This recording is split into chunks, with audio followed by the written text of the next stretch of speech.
guys know it is Drunken Chat, son.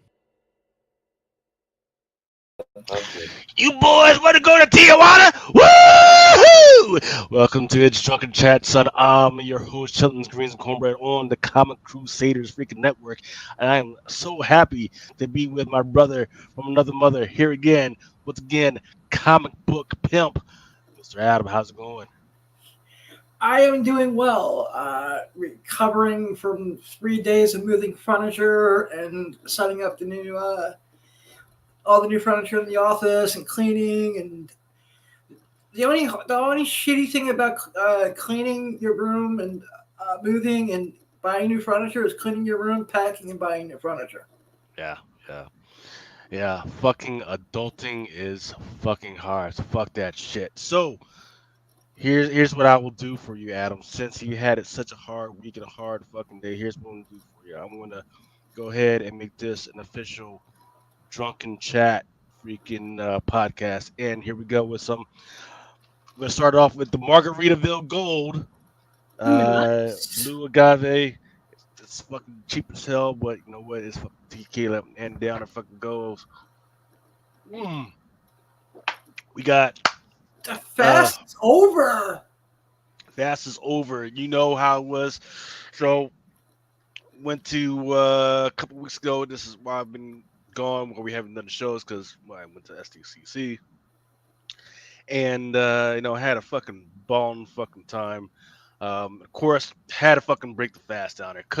You couldn't be down in fucking Mexico and not fucking drink. Come on, that wasn't going to fucking happen. So the fast, after 8 months, done and over with and everything.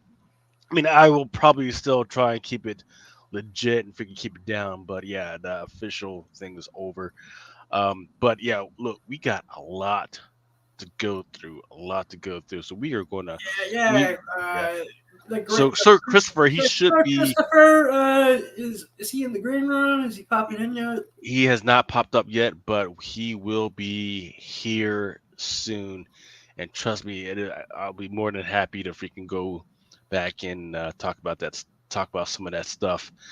But let's get on with the boring stuff first. Ooh, let me make my freaking drink while I'm fucking talking and bullshit.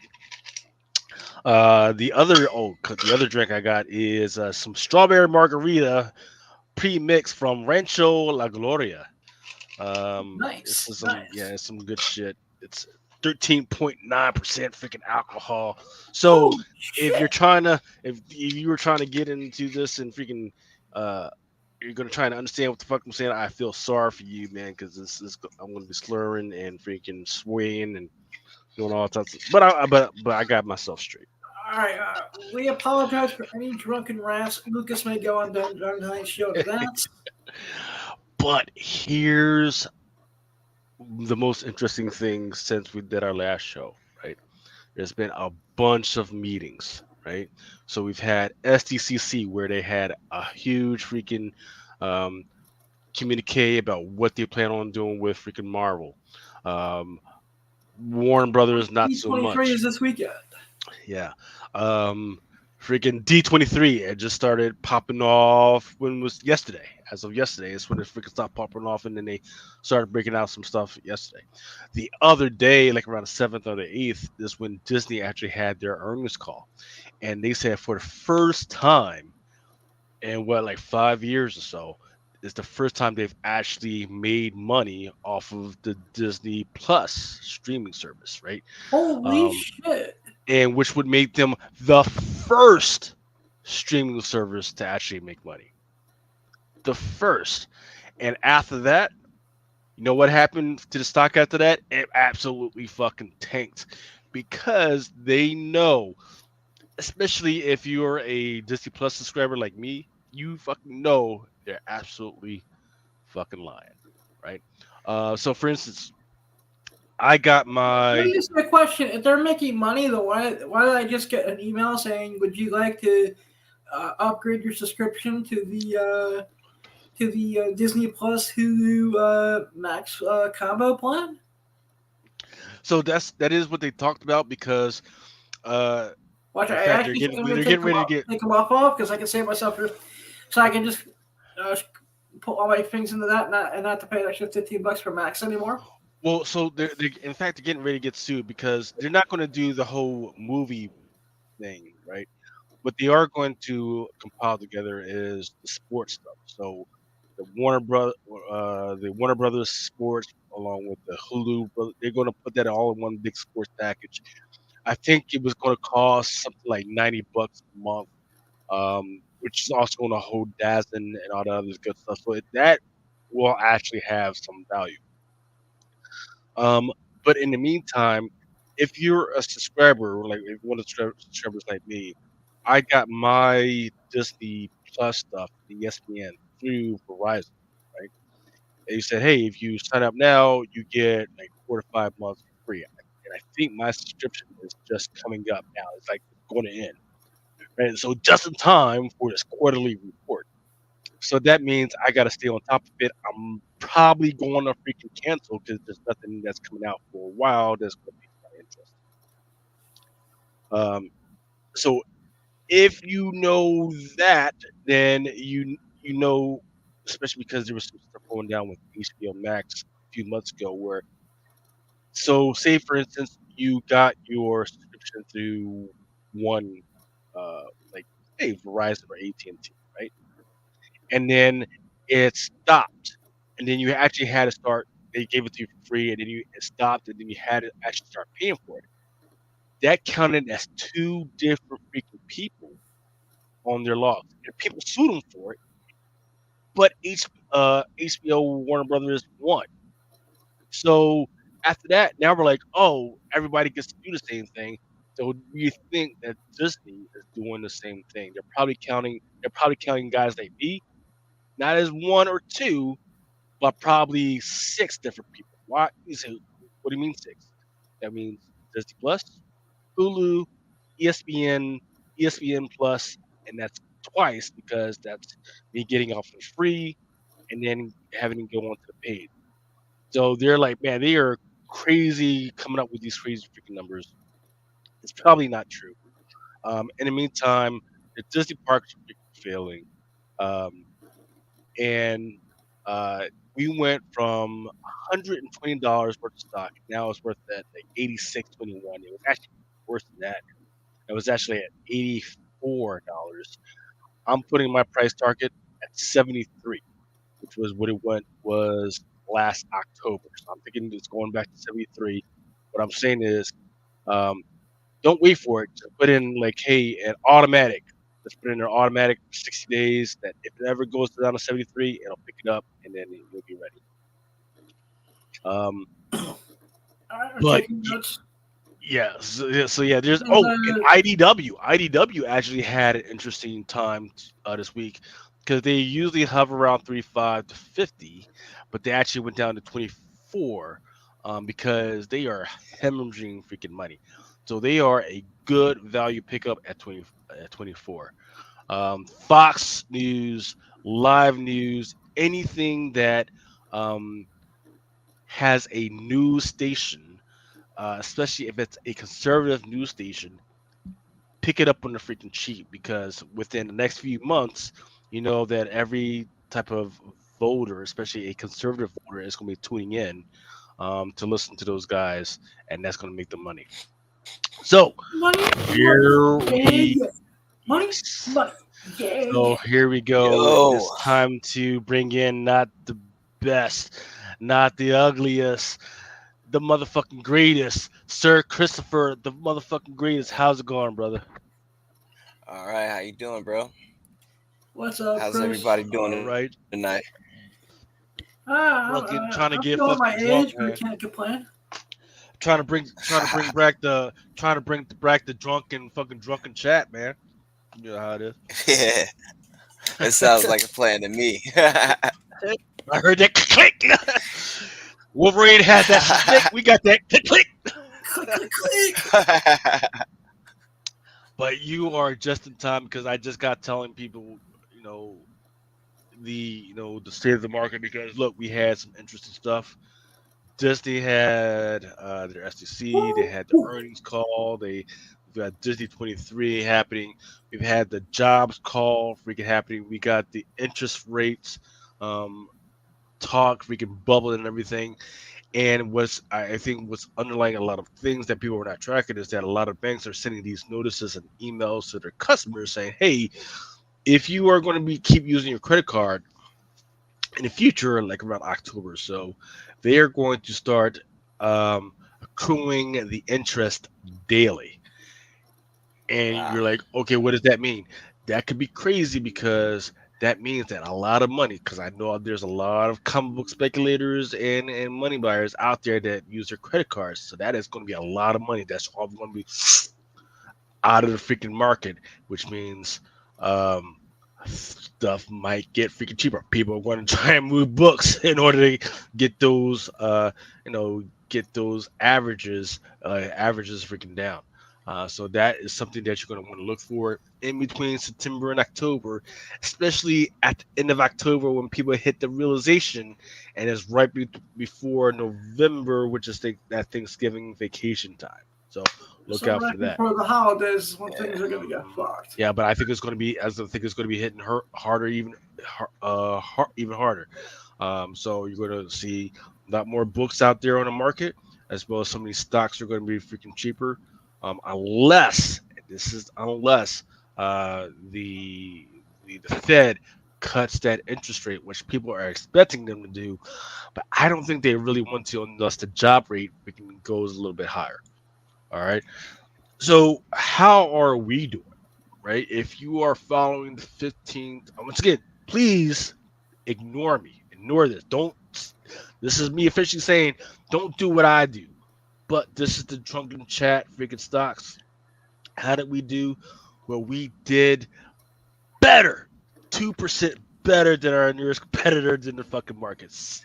We had over this past week, we averaged 6.19, better than the average market, better than the S&P 500, better than a Dow Jones and a Nasdaq and a Russell 200.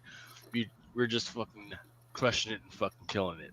Not as good as when I freaking started it, because when I started this was at like 1600, but we're still freaking going better. And once again, we're topping out like by Netflix, Apple, which is surprising to me because people are talking a lot of shit about these guys.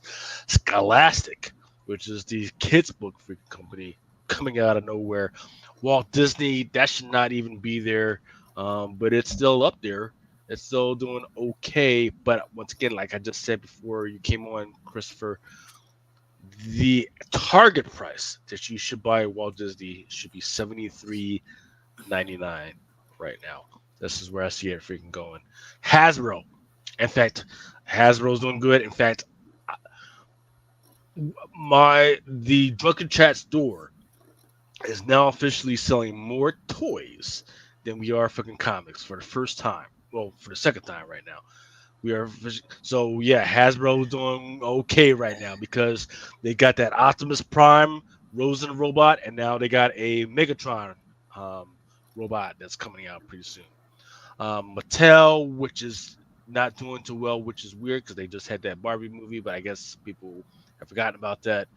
And Comcast, which people are forgetting that they've had pretty good movies that are coming out. And what's interesting is I look at the middle of the pack is Warner Brothers Discovery. They just announced that they lost $19 million. They lost I just heard about this today. They lost 19 million freaking dollars, yet people are still fucking with them. So take that for what you want. I think people are freaking crazy. But we'll go into some of that of what's happening, because I think people are because it was like me, like people are trying to pick it up for cheap. For instance, I think $6.99 is cheap. That's a good freaking buy. And I think Warner Brothers still does a dividend, if I'm not mistaken. So if Warner Brothers is doing a dividend at 703, definitely freaking pick it up, but I'm not sure. I can't remember right now. I know Paramount does. I know Paramount and Walt Disney, they definitely do freaking dividends. All right. So here is the big elephant in the fucking room that we gotta talk about because it's been about 2 weeks since we've actually got together, guys. Deadpool and Wolverine. Okay, Awesome. it is now at what is over 1 billion worldwide. Right. Yep. I know you guys have probably seen it, maybe seen it. If you don't haven't seen it, go get the fuck off my show. I'm just playing. That's the first time Um, I've heard him say that in a while. well, hey, the tequila, margarita tequila. All right, I saw it. I didn't see. I was at an STC. Everybody had seen it. I hadn't seen it until I got back. Um, what did you guys think? Because I'll quickly, very 10 seconds, tell you what I thought. If you are a Marvel fan, right, and you've been seeing all the stuff for the last 23 years, this is the movie for you. If you've been in the Reddit fucking, in the Reddit freaking chats, this movie is absolutely for you. But if you're outside that fucking bubble of obsessively going through all that shit, you're not gonna know what in the fuck is going on. What about you guys? What did you guys think? Yeah, dude, I thought it was fucking amazing. It was a great movie. I went with it with people who aren't necessarily in our bubble, and they had a good time with it too. Yeah. Like for the direction of it, I'm happy that it wasn't just a straight cameo fest, like, they had cameos in it, but I did feel like I enjoyed the movie regardless, and I feel like the cameos just didn't do anything but boost the shit up, So all the legacy characters that, we've gotten so far, and some plot leaks have come out, and they stated like Nicolas Cage was originally supposed to be in it, but right now, Marvel is cutting back on what they're paying for CGI. The budget. Yeah. And Chris Evans cameo already shot it up quite a bit, right? So and they got to put that in the scene.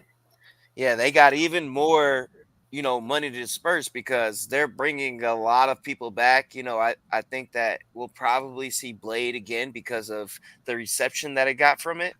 So I feel like it's a good chance we'll see him again by Secret Wars, even if it's only like a couple of second cameo. But actually, Ryan Reynolds just came out and said he wants to see a Logan-style farewell movie for Wesley Snipes' Blade. Yeah. I would be down with that. So that's what should happen, right? Let's do a goodbye movie for Blade. Then you can bring out his fucking daughter, right? Bloodline, right? Bloodline, do the Dracula thing. Hey, let's do a what if with the blood hunt. Let's get on with this, right? This Mahershala Ali. It is the most unfortunate film because I've seen up close everything that's been happening with it, to include because it was actually supposed to shoot close to where I live at, and I actually got some permission passes to be there on set to watch it what happened. It was like, 2 months, all you got to do is take this paper and then it was like, oh wait, we can't do this now because of fucking reasons. It was like, okay, crazy. There's like 2 strikes happening, COVID's fucking happening, all this wild shit that's been happening, and then on top of that, now people are just pissed, right? Because I don't want to do this because I don't like the direction. No, you're pissed because you signed up to do this other fucking movie, and then it kind of conflicted with your freaking time. So you just wanted to throw that bitch fit. And then when you went to go do that other fucking movie, nothing's fucking happening with that movie. So if you haven't noticed that, Mahershala Ali hasn't showed up in something in a little bit. So, but yeah, man, freaking the it is a great way to freaking call back almost all the good shit that you've done over the last 2 years. Because I think that's where it hits its note, right? It's like, hey, we have had some absolutely shit, right? But guess what? We actually hit some notes with the Loki fucking show, right? We are trying to get this bullshit off the ground with the Fantastic Four, with with fucking Blade, with this Daredevil shit. It's just not happening. So just bear with us. And there's so much like you say, there's so much stuff going on, man. I think it's definitely worth its $1 billion freaking dollars. Now I think I'm trying to remember are we at the second week or the third week? We're at the third We're week. think that So it's this got it's is got one. came out on the Yeah, 24th, so this is going into our third week. Yeah. yeah. So it's got this one more weekend to make its money. And then the theaters start making their money. And I think as man, the Alamo has been packed. Alamo has been packed. When I went to see it in the when my wife went to see it at the AMC, she said it was fucking packed. So they're just gonna be making they're gonna be making their freaking bones. Yeah, The only thing that's stopping it from making even more money is that it's fucking rated R, right? So Yeah. so good They on them, said man. that it's taken the best I think the eighth best domestically released rated R movie in history right now. yep. So it's the most grossed R-rated movie ever in history right now. I wonder what's the number one. This is like Basic Instinct or some shit. That's the only rated R that that I think Well, I deserve it. would think, like at least the Spider-Man, maybe No Way Home, or fucking not R-rated. I'm thinking just general. So, but yeah, R-rated specifically, I can't think of shit either. I can think of Um, maybe Terminator one 2 maybe on that list somewhere. maybe John Wick 2 or something, or the first Yeah, John I Wick. would have to Okay, look. here we go. Uh, see this. These numbers don't make any fucking sense. Well, I guess maybe. So Joker made 1 billion.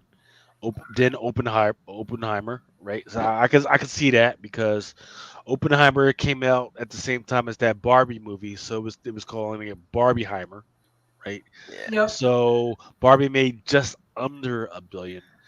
Now Deadpool Wolverine is number 3 on that list, just under Oppenheimer. And Wow. then four and five is Deadpool 2 and then Deadpool 1.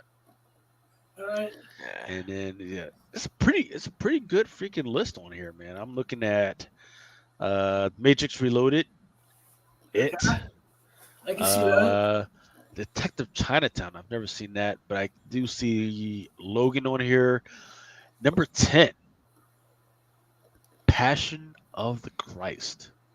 Yeah, I do remember that movie making numbers, dude. I forgot. I forgot that was rated R. Yeah, whose mom didn't drag them in there to see that? I remember everyone was dragging anyone they could find to go. Like, you gotta come see this movie, and not even telling them what it was until they got to the theater.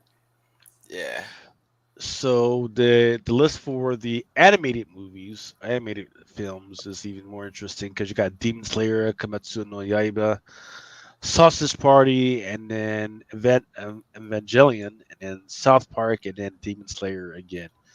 Um, Nice. South Park, Bigger, Longer, Not Cut is in the top 5. yeah. That's awesome. So yeah, man, freaking, I love the characters that they decided to freaking leave in there. I love the callback to the freaking Loki season. There's so much stuff that they could pull out of this whole Thor and freaking Loki thing. They just need to freaking take their freaking time. Um, I feel, what's the shame about Loki is I feel like there's so much stuff. There's so many Easter eggs that are inside of fucking Loki that people are not freaking tracking.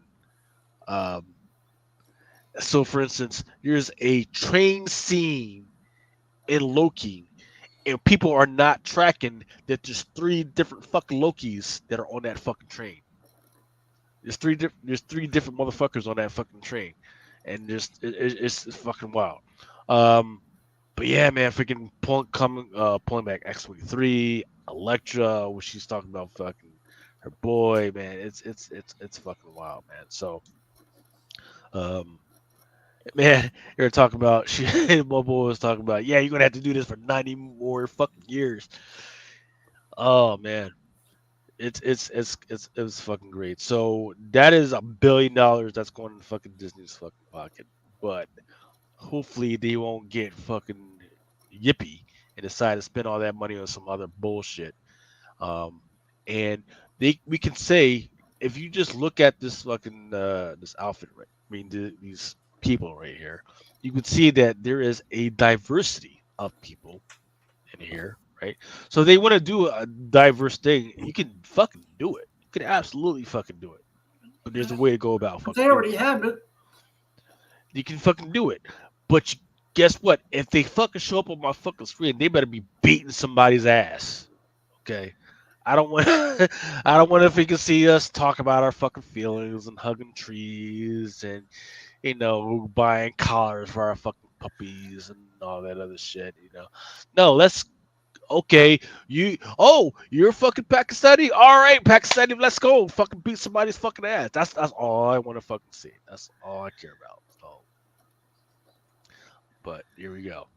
Alright, so though Marvel's Deadpool Wolverine was an amazing fucking great fucking joint. It had zero narrative. The narrative absolutely fucking sucked. I love the fact that it was trying to bring up the whole nexus of realities things. Of which Swamp Thing, he's like the major big guy, but they decided to go with Deadpool Wolverine for this one. Fine, great. But they're trying to get that clicking, great. But otherwise, it's not really a narrative, but everything else is fucking perfect, right? Yeah, the only catch is Here's right now is that I feel like they're going in two directions right now. They got people going in two directions with this shit. One, because everybody is still wondering about Kang. We know Doom is coming and shit, but they're still wondering about Kang, right? So it's like in the direction that they're going so now. here's the beautiful part of that. Yeah, The dude that was fucking around with the Time Ripper thing, right?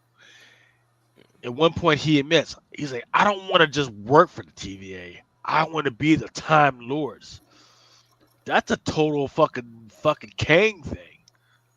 yeah, That's fucking King. There was a whole fucking 5 book miniseries where fucking King did exactly that. He fucking built this fucking machine so he could become the fucking Time Lord.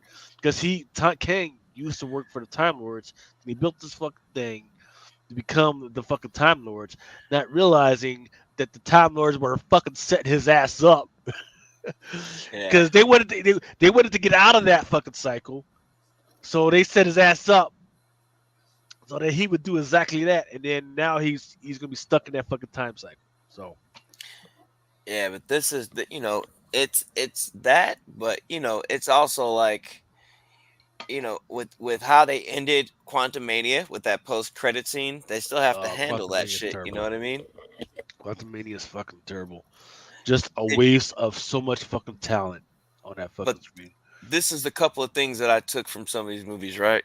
And the biggest one from Deadpool and Wolverine would be the fact that there's anchor beings, right? And when you think about The Nexus of whole Realities. Yep. yeah, but like, look, when you think about that, right? It's like, how are you going to do this? Because for one, the way they made it seem is like, okay, if your anchor being dies in that universe, then your universe slowly dies and decays, right? And the only other person that I can match up to even having a role like that anywhere near Secret Wars would be Molecule Man. So are they using anchor beings to replace So gotta Molecule Man? remember, That's what I was so wondering. gotta remember, he's fucking lying. The only person that says that is that fucking I forget the name of that dude, and Paradox. he's Paradox, fuck right? Yeah. right Paradox, and he's fucking lying.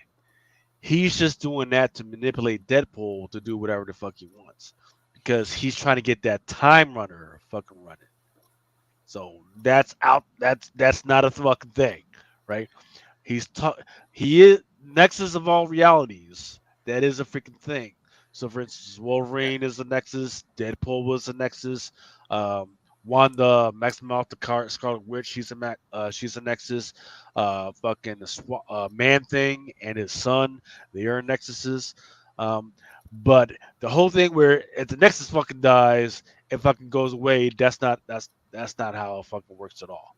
Uh, so I think That's how they right explained it. That's and I don't think it was just that's how he paradox. explained it. Right, that's how he explained it. But that's not Because how it if fucking you works. remember when old girl came at the end and the TVA girl, right? Mhm. And she was kind of bringing all the rest of them back to Deadpool's world, right? I Mhm. thought that kind of was established, like that he was like replacing the other Logan as a Nexus being in a way, right?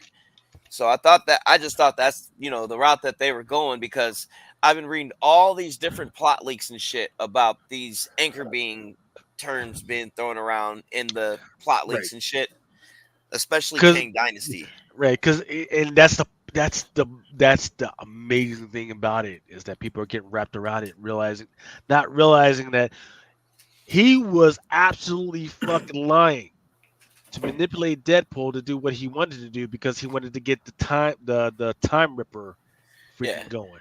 So he could be the Time Lord. So he was going to say any type of bullshit that he wanted, right? He was like, "Oh man, you gotta fucking, cause that fucking dude died like 40 years later. Now your fucking thing is all fucked up. The fuck? That doesn't make any fucking sense. Cause he's absolutely fucking lying about some shit that doesn't make it. And even though and he was like, "Oh, he late, yeah, fucking look at the fucking screen. Yeah, that's your shit." Like no, dude, like if you look around the fucking thing, go back, look around the fucking thing. There's like literally 70 fucking 80 other fucking screens. I could show. I could look. I could show you a piece of receipt that says I'm a fucking millionaire. That doesn't mean it's fucking true. So people getting wrapped around this fucking axle of a known fucking liar, and he's using what was the word that he's using for these people? The anchors. anchor beings. Yeah, Yeah, the anchors are not a thing in the Marvel universe. They're called Nexus of reality. but see, like I know all that shit. That's why I was like are they trying to explain that with this movie for you to I take that think away so. from the movie? Because we already touched on Nexus beings in WandaVision, so Right. It I was didn't in feel like they were WandaVision explaining and that. what was the Strange Mania? What was that last Um, movie? It was a Strange a Mania. It was multiverse the of madness. there you go. Because Chavez, she was supposed to be a Nexus. Actually, I'm gonna have to go back because I don't think that's a thing. Yeah, I don't because the think only she thing was. was Scarlet Witch was I'm the not. only Nexus Yeah, being like that they even mentioned. But the way they explained it in WandaVision, I just felt like they salute. explained Nexus beings with that because especially with that little dream shit with Doctor Strange where she had the Nexus of reality pills and shit, right? Yeah, So they kind of explained Nexus realities, but it seemed like Marvel was trying to introduce this anchor being term yeah, because originally, like now, supposedly they released the plot leaks, for Avengers 5. They said Marvel released what was going to happen in Avengers Kang Dynasty, right? And mhm, it highlighted Doom going around to these different universes, killing these different anchor beings. So when I read that, and then after seeing Deadpool and Wolverine, I'm the one that kind of like matched it up, and I'm just like, okay, well, are they going to use that to destroy the universe and have the incursions happen faster? Because if you remember, you got Molecule Man in the universe, and that's acting like a bomb. So if the Beyonders, thought that that universe was a waste, they can just blow up Molecule Man in that universe. So the way I looked at it, since they're telling the story of Secret Wars, I thought that they were kind of using the anchor beings, character like the title type thing to uh, replace Molecule Man in this larger plot of scheme. You know what I mean? Because they originally were saying that Kang was supposed. Remember, we talked about it, how Kang was supposed to come back as a Beyonder variant and all that good shit, and then somebody was supposed to kill him and all that good shit. So I just thought they were I, still explaining that way. yeah, so I like the way you guys are thinking. I think, however, what they do need to introduce is the fact that Kang is not just a black guy. Yeah, He's a black guy. He's a white guy. He's a guy from fucking Egypt. He's all types of fucking people. yeah, He gets reincarnated. He gets resurrected. resurrected. He is dead. He is risen. He will come again. Yeah. So if they can fucking do that, they'll be fucking fine. King, come again. Yeah, because the other leak they were Come talking about again. that is that they Adam, were going to quiet down. We'll get to Project Pegasus in a little bit. like King will come fucking again. yeah, they He'll were going to do recast him old as a days bunch and of old different time actors. facials. You know what I'm saying? That's what they should have did. In fact, the thing that made me the most pissed off about the what movie was it? The Quantumanium, where they had all the different freaking Kangs out there. Yeah, in the post-credit scene. That's Quantumania. Yeah, I did not like that because if you're going to do that, you need to show different types of fucking Kangs instead of just the one motherfucker same motherfucker like 1,000 fucking times. No, break it up. Show that there's a whole different bunch of fucking Kangs that are different Yeah. freaking races and all that other stuff. Because even then, Kevin Feige, when that movie came out and he was doing the little, interviews that they do for the films, even he was like, we didn't see the definitive Kang yet. He's still coming type shit. But that was before all the Jonathan Major shit happened. Yeah. So we can wax Wayne all day. We probably will. We'll man. Did you guys get together on Wednesday? Do a show on Wednesday? I think that was Tuesday. I think it was Tuesday. I really wanted. I was driving home from work. And I was like, man, if these motherfuckers are doing a show, I'm definitely going to get on with these motherfuckers. And then I fucking did all my shit. Did all my shit with my fucking kids. And then I'm in bed. I'm like, fuck. They probably did a fucking show without me. God damn it. Forgot again. Okay, but I was also having technical difficulties with StreamYard. No, that's my fucking fault. I need to get my shit together. All right, so Deadpool and Wolverine narratively, in if you're a fucking writer, is absolutely fucking horrid, fucking terrible. Great for fucking money, but fucking terrible. Trap, however, with Josh Hartnett is fucking amazing.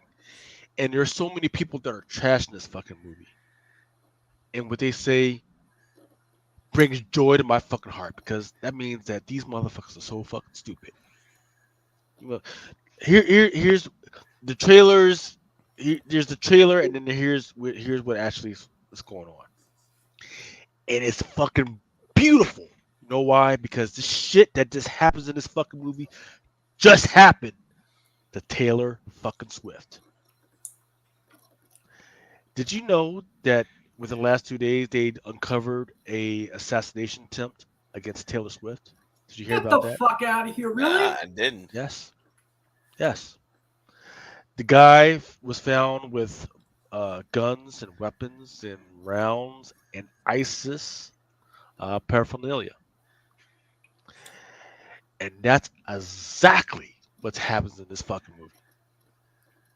So the shit that with Taylor Swift pops off maybe like a week or two after Trap comes out.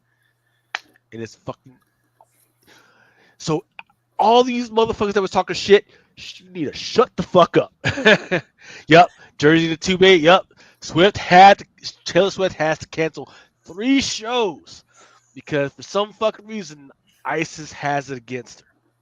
ISIS is trying to fucking kill her and her fucking fans. Wow.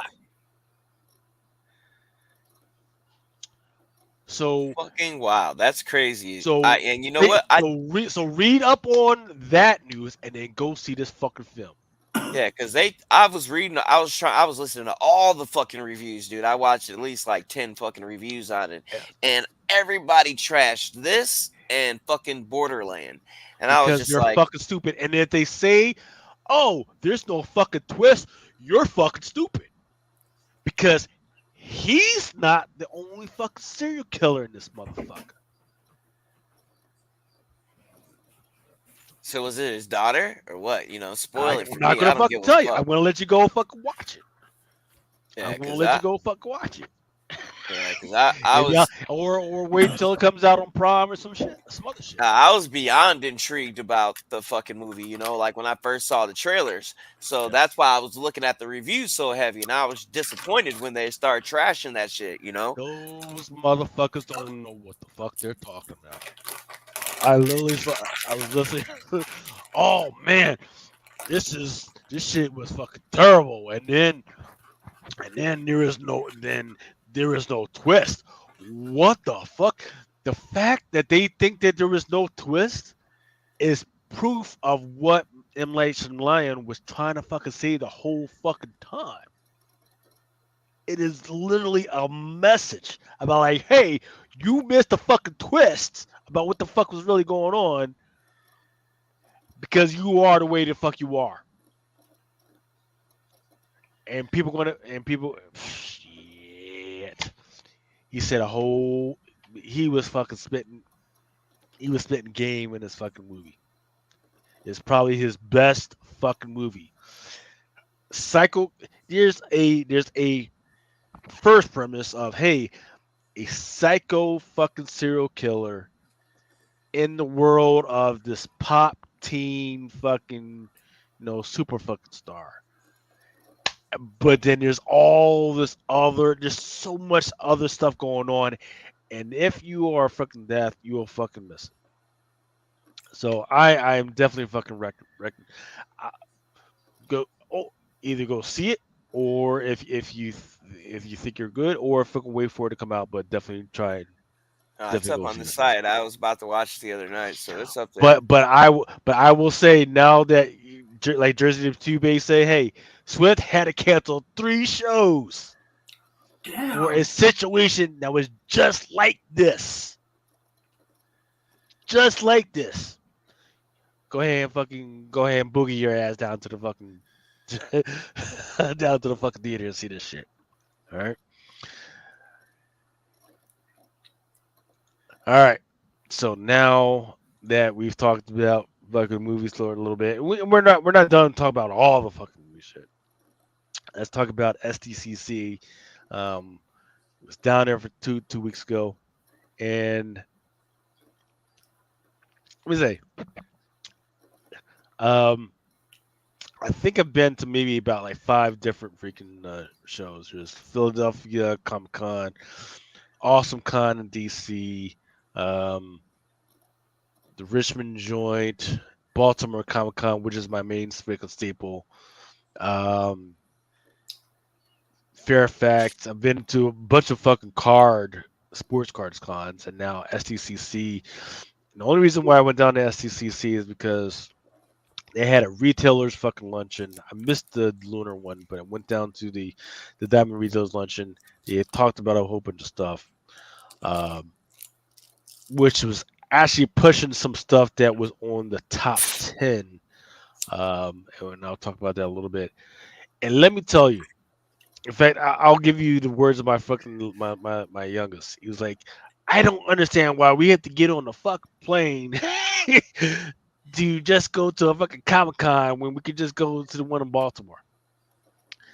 And yeah, I owe an apology to Marvel, right? Because I was always clowning them because for the last 2 to 3 years, they actually pulled out of the San Diego Comic Con to do their own thing, right?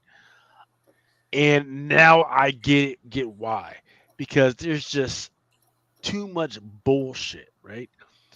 There's not enough. They had stuff here, but there's not enough time to connect with what Marvel was trying to push out.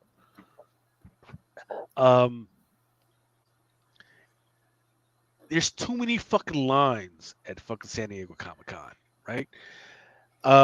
Like, hey, if there's something cool, there's fucking lines. The H Hall, right, which is where like the big shit was. Yeah.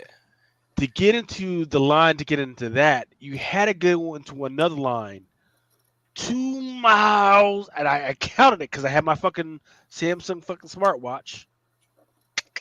You had to go 2 miles down the road to get into the line to get your bags checked, or to go through the security check. Once you get through that, then you get into the fucking real line, and then you waited out there for like a half an hour or a fucking hour in the 85-degree fucking weather of fucking San Diego, and it was fucking hot. So I am not a line person. I'm like, fuck this shit. I could be at fucking home, fucking, eating chicken wings or watching porn rather than sitting in the fucking line. I'm not about that There shit, you go, sir. you know.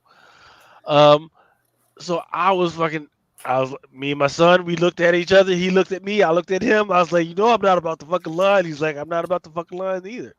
No, you fucking booked me. We did go through halls A through H.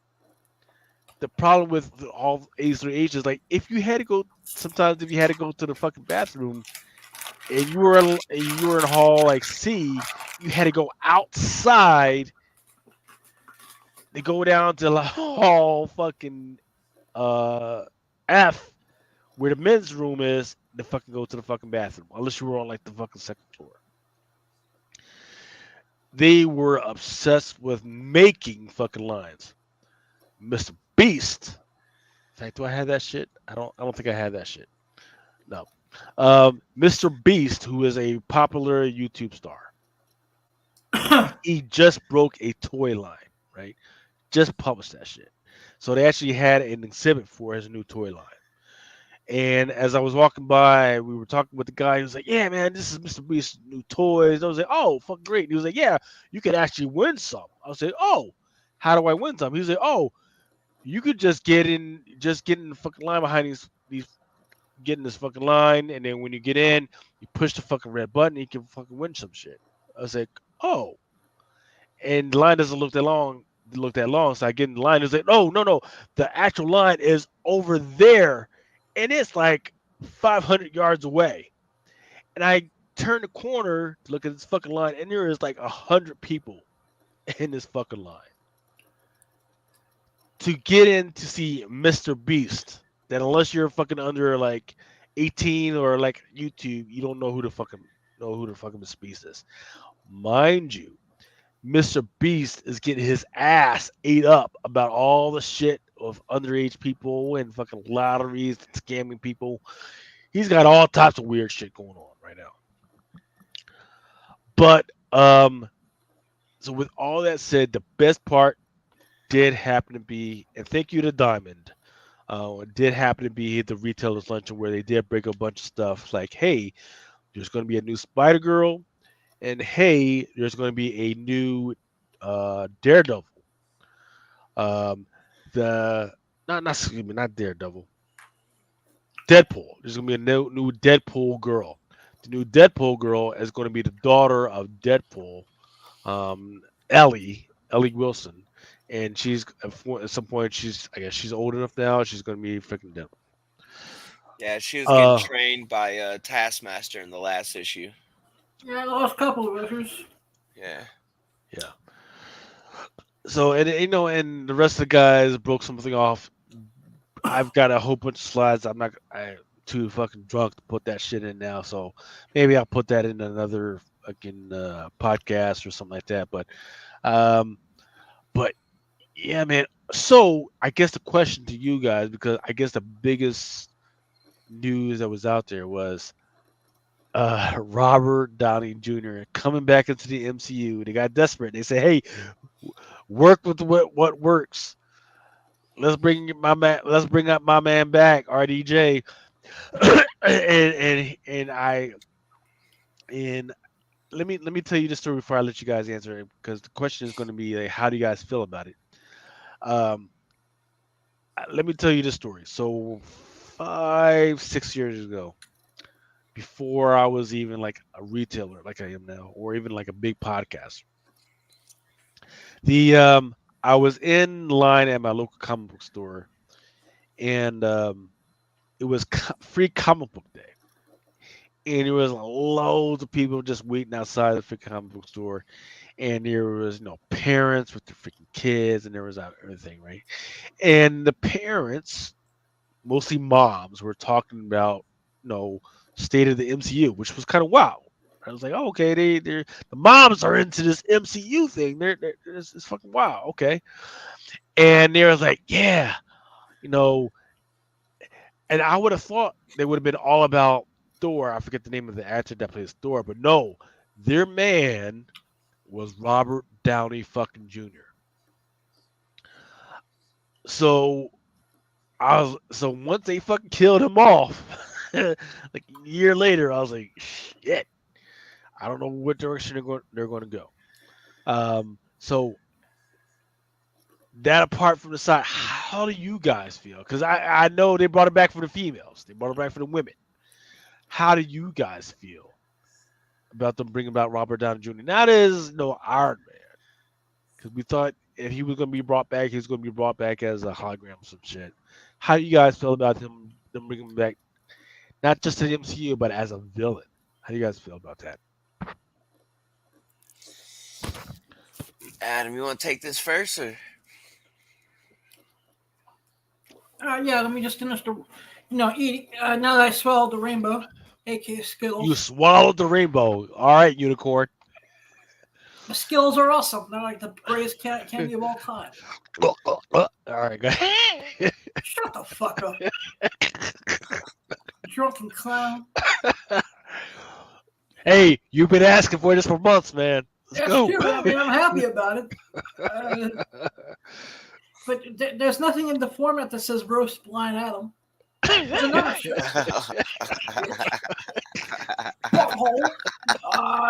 Let's see. I feel like I've been talking about this nonstop on Awesome Sauce Radio for the past almost 3 weeks now, and I'm gonna give this a chance. I think he's gonna play an amazing villain for some reason.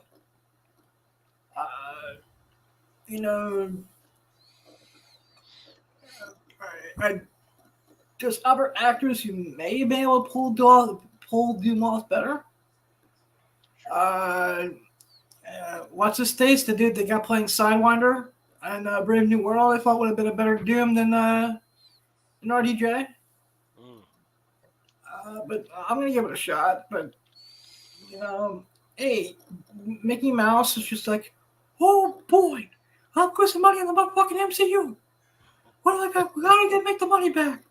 Donald, get the fucking board in here now. Oh boy. He sat them down. He's like, we need to start making fucking money with Marvel, or I'm gonna be pissed. Oh boy. And they all sat around as Donald and Goofy and Pluto had guns to their heads. You better make Master Mickey some money now. Yeah. And then they're just like, well, Mr. Mouse, why don't we bring back Robert Downey Jr. and have him play Dr. Doom in Avengers Doomsday? And Mickey was like, oh boy, that's a pretty good fucking idea. Now give me some prostitutes and some blow. Oh boy.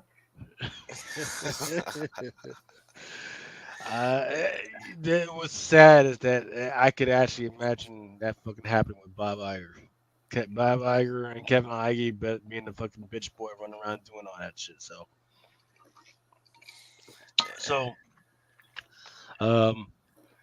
I forgot to tell you about the other part of the retailer lunch. So me and my son, we had just ran in from a screening of Alien Romulus and Snowpiercer. I even forgot that Snowpiercer was even a fucking thing. So we had ran in, we were late to the retail luncheon, right? So we were found our fucking seat at the retail luncheon. And we're sitting down and they're fucking starting, they're fucking going in, right? And there is this loud fucking guy behind us. Oh, that's bullshit. Yeah, that's really what the fucking retailers fucking want. Yeah, keep going. Yeah, oh yeah, that's what we want. Fuck you. How about you lower the fucking prices? Oh yeah, you're gonna send us 150s? How are the 50s gonna ride when your packages and boxes are all fucked up, right?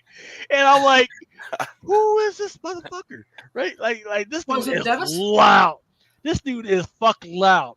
So sure enough, a fire alarm goes off. Right, a fire fucking alarm goes off. Right, so we got up and we run out. He's like, "Yeah, go that way. You're gonna all fucking die." Like, what the fuck? Like, what the fuck? And I turn around to look at who the fuck is talking, and it is Dennis fucking Barger, the Wonder World Comics. God bless that fucking man. And I'm like, I have to ask you, is it Dennis? Was it Dennis? It was Dennis. I'm like, Dennis, what's up? It's Lucas. He was like, hey, man. And we gave each other a hug. He was like, I was like, hey, what's going on, man? He was like, hey, good to see you. We got to get the fuck out of here. Don't follow that guy. That guy's going to fucking die. So we're like, oh, shit. So we run back in because there was literally an exit sign, right? And we run out to the exit signs. But when we run out to the exercise, there's just security guys, and the security guys are not moving. They're just fucking chilling. They're like, what the fuck? So we run back in, and then we're trying to figure out what the fuck is going on. And now all of a sudden, everybody's out on the fucking roof for some fucking reason. And then everything calmed down. They were like, oh, it was just a fire in the fucking kitchen, whatever. So we all went back to the retail luncheon, and this dude, he did not fucking stop until he decided, oh, I need a fucking smoke break. And he just fucking leaves, like, in the middle of this shit. But yeah, fucking, it was great to fucking finally meet fucking Dennis. Totally in his fucking element. I apologize to Brian and Aaron, who I didn't get to meet up with, and Stranger Comics and Rochelyn and Maria Wolf and Bird City. Apparently they were there. I went to their fucking booth and they were like, they had no idea who the fuck they were. It was like, what?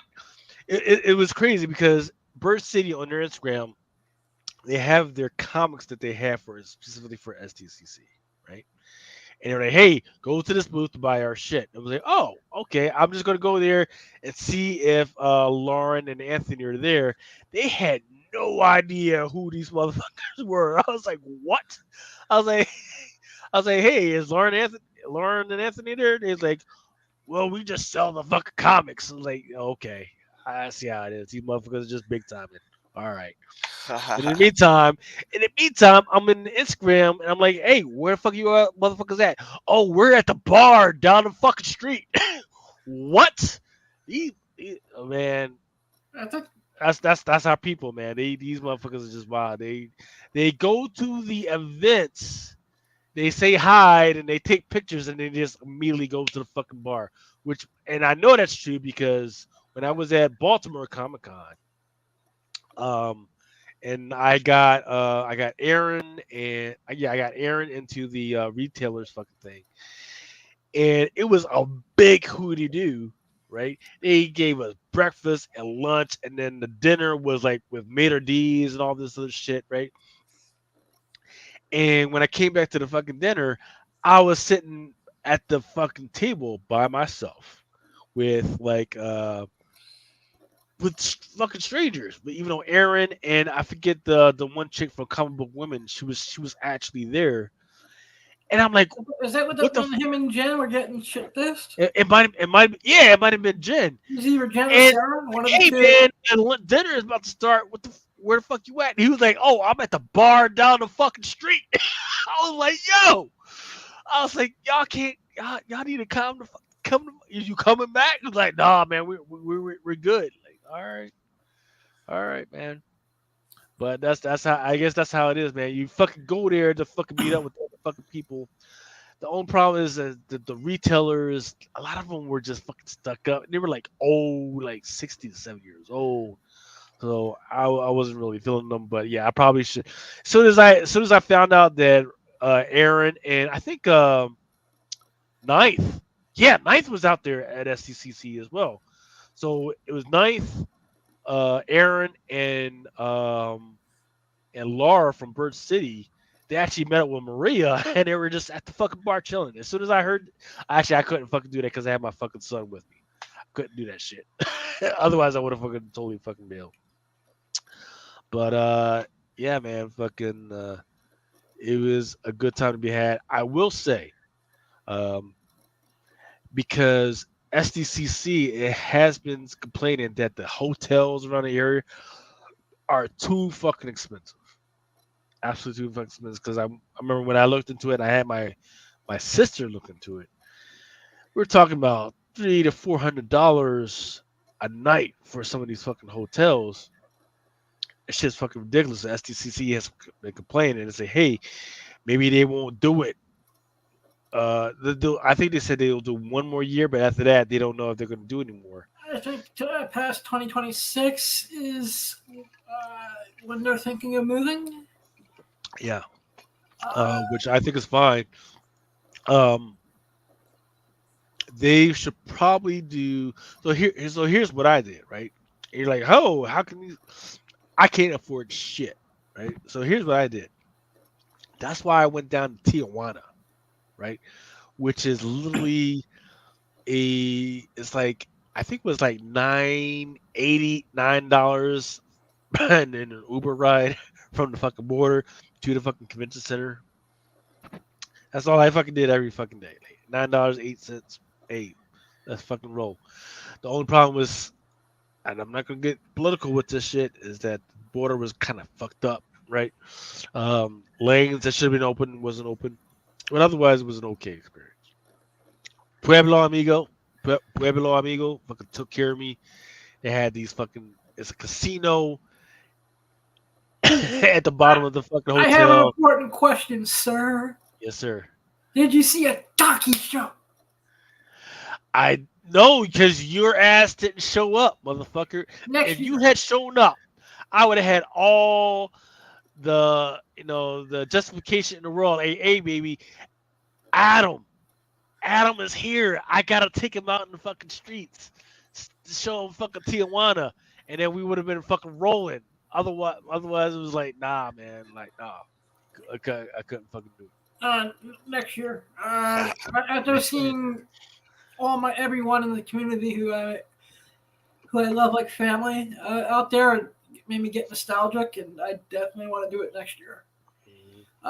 Plus, I'm not going to talk about this on air, but because of my disability, I know how to play the disabled card with that convention to a point where it really does some good stuff. Right. So I will give the STCC this is that they had a whole area that was just blocked off for people with disabilities. Right? Yeah, so and I will give them that permission to, because out of all the conventions in the industry, you guys can give San Diego all the shit you want. When it comes to how they treat their the disabled fan, there's nothing better. Yeah, I've been going to the convention on and off since 1996. Yeah.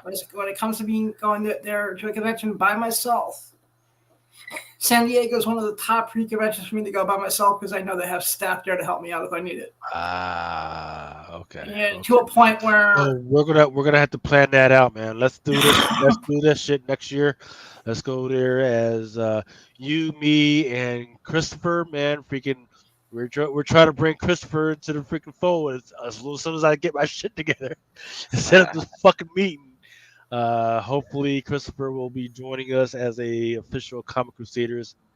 He can join us with the press passes and all that shit. There is a Speedy Gonzalez wannabe he's got to talk to, and he's been kind of. Actually, he knows who he is. I said it. He's a punk. Hey, fentanyl is a hell of a drug, man. Fentanyl is a hell of a drug. All right, so look, man, there's all types of weird fucking leaks been happening over the last month. Netflix had a big fucking leak with all of their anime apparently getting leaked. I gotta find out where that shit is. Disney had a fucking, was it Disney? Yeah, I think it was Disney. It had to be Disney because Chris remembers. There's someone who leaked movies still in theaters on YouTube a couple weeks ago. Yeah. And then right now they're talking about the new Doomsday cast that just got leaked already. So let's look at what is going on. Well, we've already know that Robert Downey Jr. is Victor Von Doom. There's a bunch of people that we already know. Some of his usual characters are already freaking playing Tom Holland, Spider Man, Pedro Pascal, Mr. Fantastic. We already know the usual suspects. But now what we don't know is Miles Morales. There is a plan for Miles Morales to make an appearance in Avengers Doomsday, as well as Nah. as well as Kang the Conqueror. Right now, they don't know who that's going to be. So, Can we start a campaign just to get Jennifer Majors back? Dude, if it would be nice if they did that shit because it'd be a hell of a lot less confusing for the fans, but I just don't see it I'm thinking happen. for the casual fans, Yeah. who I think are already going to be, mind fucked when they see RDJ as Doctor Doom, not Iron Man.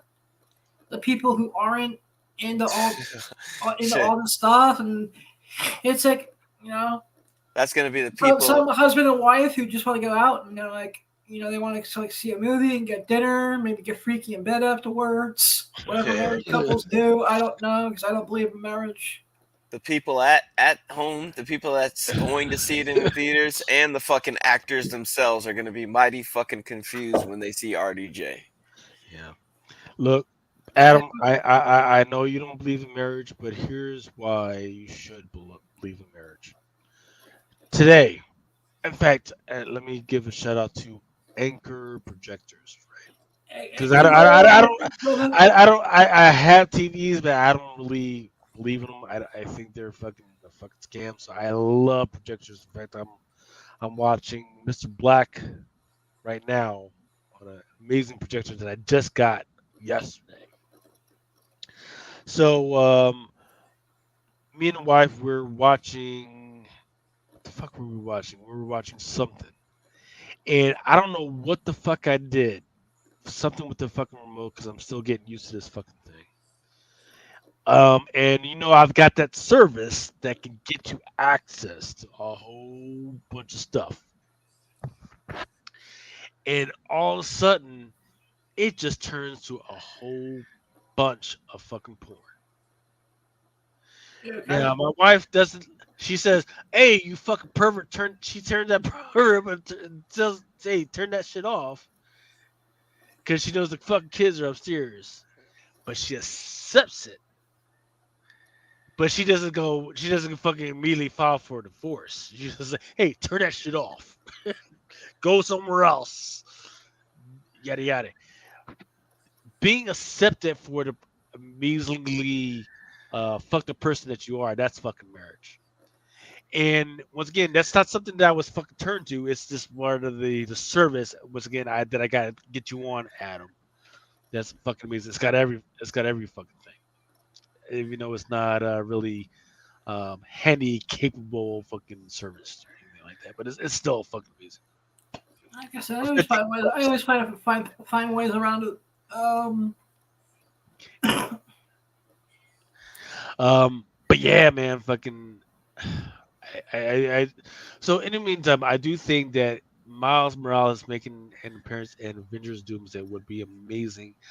I'm not tracking any comics that made that a fucking thing, but I guess here we go.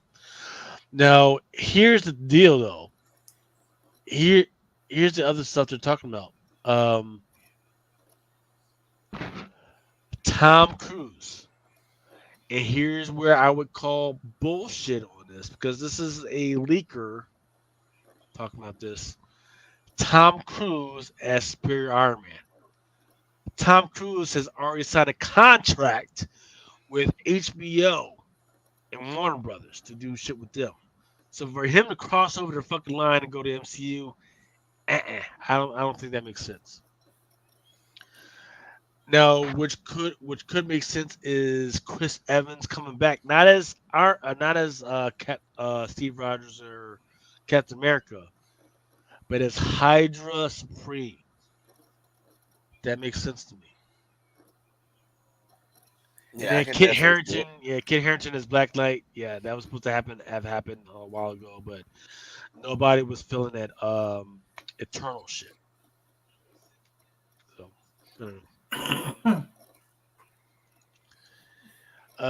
Some of these guys are the usual suspects, but then they've got Lewis Pullman as the Sentry. But I remember there was this other guy that was from Lost, the Asian guy from Lost that was supposed to be the Sentry.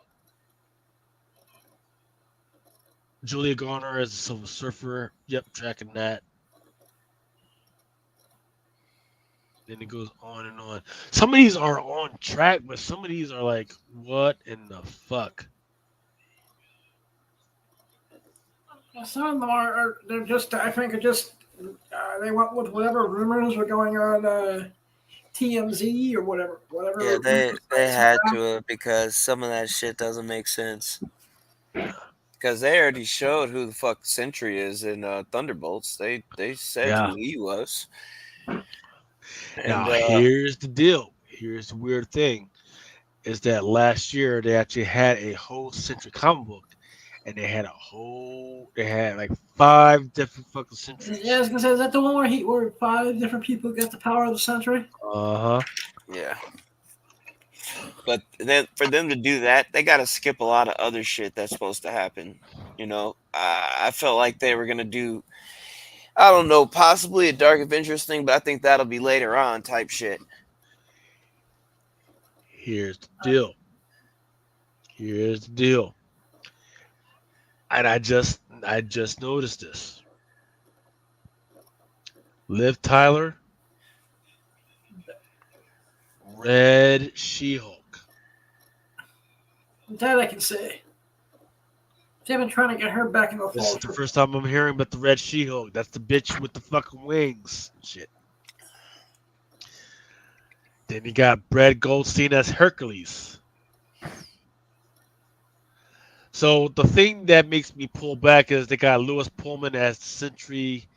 Like, I don't know about that, but that would be interesting if they did decide to pull Red She-Hulk into this.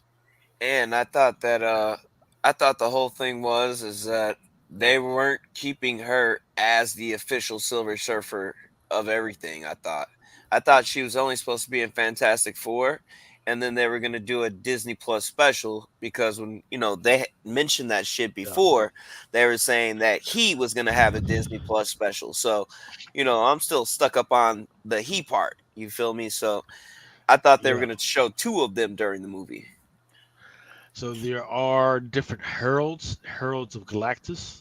Oh yeah, I know that part, Yeah, but I'm just yeah, saying yeah. specifically for Silver Surfer because they already said Terrax was supposed to be in Fantastic Four too. So Mm, and possibly, at first I thought she was I playing would Frankie Ray say, Nova. That's who I thought she was gonna be on some real shit. But then the actual announcement did come out that she was being Silver Surfer.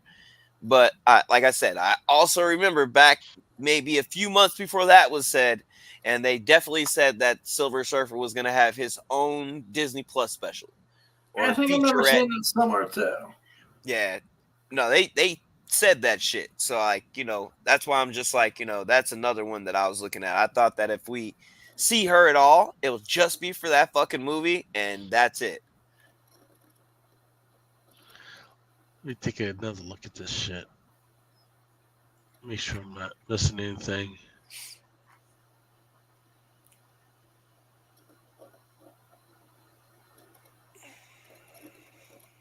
All right. Fuck. It looks good, man. But I think the Miles Morales, Tom Cruise, the superior Iron Man, that's the bullshit. Hydra Supreme Chris Evans, that makes so much fucking sense. Let's fucking do that. Let's go. I don't think they have the fucking werewolves. Balls. Um, Red She-Hulk, that would imply that there's going to be an ultimate. It's not. He's, it's not called Ultimate Hulk. What's he fucking called? The one that's immortal. Immortal Hulk, isn't it? Yeah, Yeah. Immortal Immortal Hulk. Hulk. Yeah, But if you look at it, there's no Hulk in this because he's still off on that whatever planet, fucking around with Scar. And that's not Sentry, even fucking nearly as many people as they said were going to be in these two films. They said 60 plus motherfuckers. So that's a lot of unnamed motherfuckers as well. Like, they just recently said that they, like how we talked about earlier, they wanted Nicolas Cage to come back as Ghost Rider. And now Miles Morales, like you said earlier, I did hear that he was supposed to get casted as well. They're supposed to be casting him right now, because I figured that the third Spider-Verse film was going to end with him coming into live action. So yeah, if you guys are trying to figure out who they're going to cast as Miles Morales, man, you might want to fucking catch up on all your minority shows. Yeah, that's where they're going to pull them from. They're going to find some minority show that people really like. Oh yeah, that's our fucking guy, man. yeah. Clea. I think I know it's barely done anymore, but it would be nice if they got someone who is a total unknown for Miles Morales. Yeah, I was thinking the same thing, dude. I don't even want to know who the fuck Miles is. Like, if they pick somebody like Jaden Smith, I think I'd be fucking pissed. I'm just being honest, dude. I don't want to see dude as People Miles forget how Morales. people were when they were like, he's going to do fucking Karate Kid. People were like, first of all, why the fuck are you doing another Karate Kid? And then you're going to do, I don't know. Look, if you're going to have Wong, you know the only other thing people want from that, the bitch, Wong's bitch.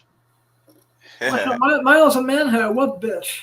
Fucking The bitch that got fucking disappeared to the fucking demon realm, and then she came back and she was hanging out with the fucking Buddhist fucking joint, man. That's all people. That's really all people want to hear about fucking Wong. And you know what's so crazy? She had a first appearance after that in comics, if I remember correctly. Yeah, I could have swore. I wanted to say it was fucking, dude. We talked about that shit. If I remember correctly, dude. That book, when that book came out, dude. I forgot his bitch's name, but I know exactly who you're talking about. And she definitely showed up in a book. I could have swore she's showing up in a book. We talked about it. People didn't make a big deal about it, but she was on a panel. She was definitely in a panel. You know what? I think you're right. I'm positive that you're right, because I absolutely remember him absolutely talking about her and just say, "Hey, Strange, I got that you're hurt right now, but I gotta go see my bitch right now." Yeah, definitely. I can't remember what issue he was in. I'm guessing it would have been in the Doctor Strange run or the Scarlet Witch run. I think it was one or the other, because I remember, another person we got to remember is Darcy Lewis and that Scarlet Witch #1. But I distinctly remember Wong's bitch having a panel. We talked about that shit. Hang on. I just can't remember the bitch's name. Otherwise, I'd be like, her name is Madison. Okay. Yeah. I'll bet strippers, Coke, and Pizza Hut on it.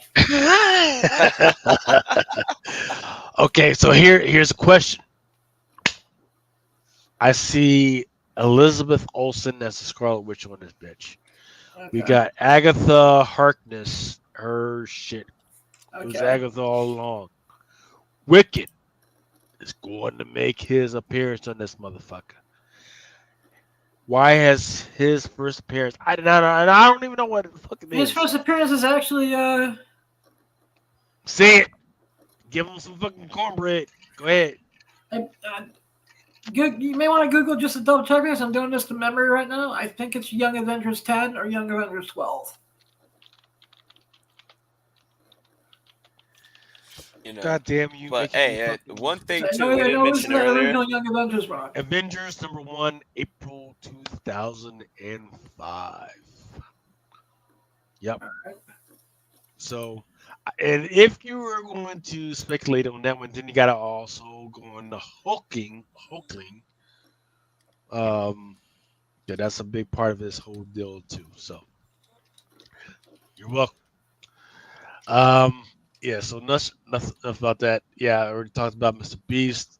D23, right? So we talked about STCC.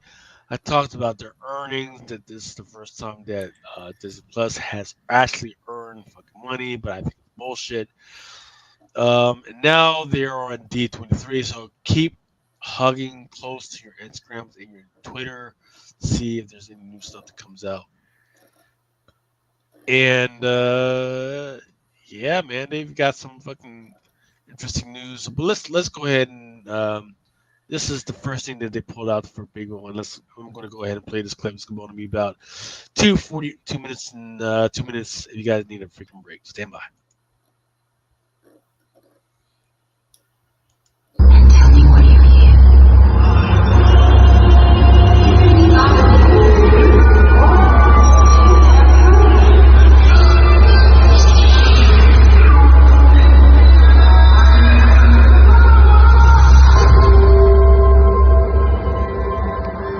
In my heart, a memory, and there you'll always be. You hear it too? Somebody's calling us.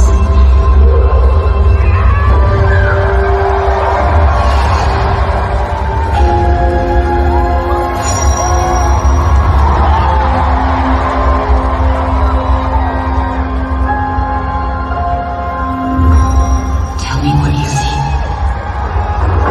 I see new things.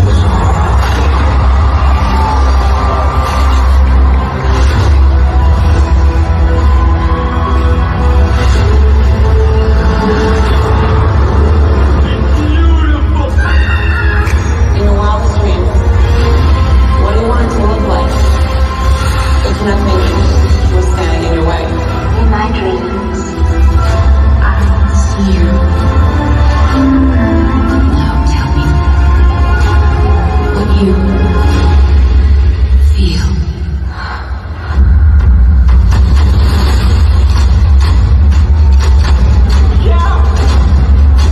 Sugar. Oh, yeah.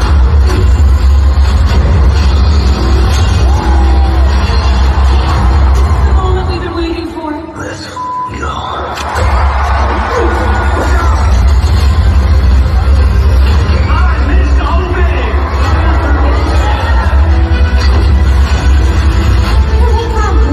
We are family.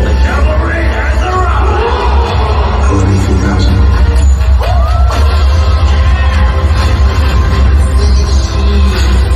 Every smile, every tear, every kiss.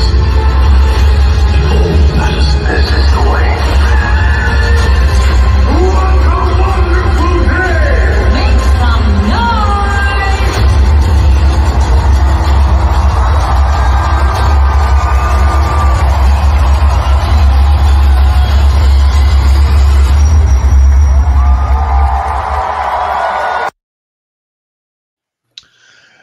All right, so that was kind of like the intro to like D23, them going like, "Hey, we know you guys have been talking shit about us, but remember, this is where we freaking shine." Credibles, Guardians of the Galaxy, Iron Man, and then they're talking about, "Hey, we're gonna do Inside Out 3. We're gonna do Moana 2. We're gonna do all types of fucking ice freaking shows. We're gonna do all types of Incredibles 3, Toy Story 5. They're doing all types of crazy shit. They're like, hey, remember all that crazy diversity? Yeah, diversity shit. DEI, yeah, forget all that shit. We're gonna bring out if it hasn't made us $500 million, we're not fucking doing that stuff. We're gonna freaking bring it back to the fucking stuff that actually worked. And we'll do a couple that are linked off of other stuff. Like, hey, remember Avatar? Yeah, we're gonna do Avatar 3, and that's about it. They're not taking any fucking chances. They're doing fucking great. So, but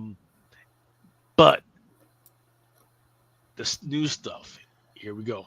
Monster Jam with Dwayne The Rock Johnson, which is kind of pretty kind of funny because you got to remember the last one that he dealt with was it wasn't Shazam. What was it? Black Adam from DC, and that didn't work out. So he's like, "Oh yeah, we're just gonna go ahead and do this with MCU and see how it fucking goes." Another shitty Dwayne Johnson movie. Holy cow! Yeah, Avatar. This is coming out December 19th, which is, I know you think it's like a long time away, but it's for an Avatar movie. When we took 7 years. Yeah, that's right around the fucking corner. Then you got Toy Story 5, and here we go. D23, first look at the Skeleton Crew, news on the Mandalorian and Grogu, and more updated. And I have got the fucking trailer for you from that fucking show. And I know you guys are gonna fucking hate me for showing another fucking trailer, but guess what? I'm gonna show it to you anyway.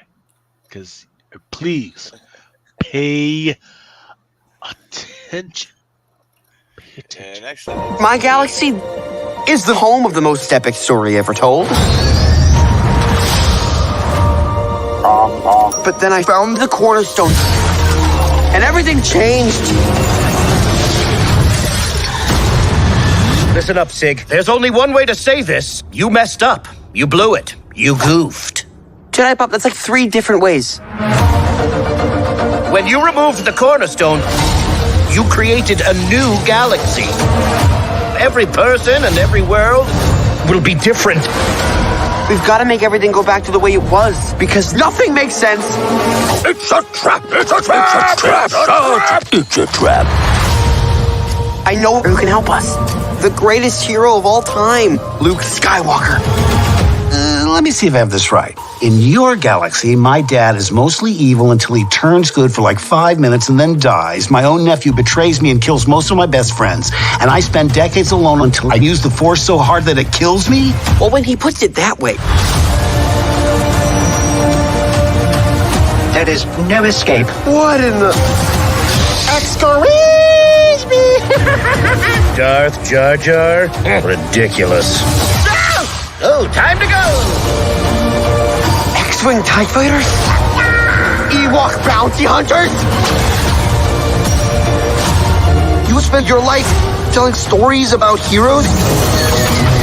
Maybe it's time to be one. Woohoo! Yeah! This party's just getting started. We're losing power. We're gonna crash. Scary, scary, scary, scary. The Force will guide us. It will? Here's hoping! Oh, come on!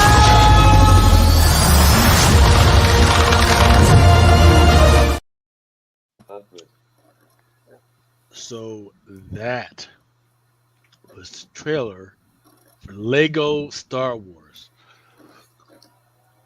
And I get it. People are going to want to figure out what's going on with a skeleton. Nah, this is what the shit I give a fuck about. It's Lego Star Wars. And I'll tell you why.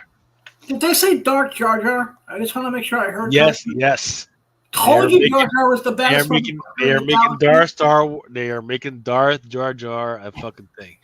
Now, if you read the book on Darth Plagueis and Darth. It's not Darth Tenebrous. I forget what the name of the fucking book was called. It makes, oh my god, it will fucking send shivers down your fucking spine. But it's the Darth Plagueis book, but it's not about Darth Plagueis. It's about his master. It'll fuck you up if this fucking comes through. But here's what you might have missed. Yoda as a stormtrooper working with Darth Grievous. You definitely, everybody's heard about Darth Jar Jar, but Ewoks as bounty hunters. So think about an Ewok as a Boba Fett character. That's awesome sauce. I didn't know those little critters weren't useless puppets. C-3PO under the power of the Sith. or maybe it could be because he has these red eyes. Now they just had this comic book where it was the Scourge of the Droids, which is where he's under the power of the Dark Force. Yeah, the Dark Droid series was pretty cool. And People would has definitely the golden miss. rod. Yeah, He's giving it to all the ladies. people definitely missed the White Vader, whose first appearance was in Star Wars Infinities. And I've been telling people about this for 2 years now. That this has been happening. This is going to happen. So there's all types of stuff, and then if I were you guys, I would go back to the Yoda Stormtrooper joint and the Jar Jar, because there's other Jedi that are now Sith, and see who's there. There's a lot of interesting information there. Yeah, I just hope they bleed the myth of the Cornerstone into the fucking actual live action shit, because that would be the only chance we ever get any of this shit in live action.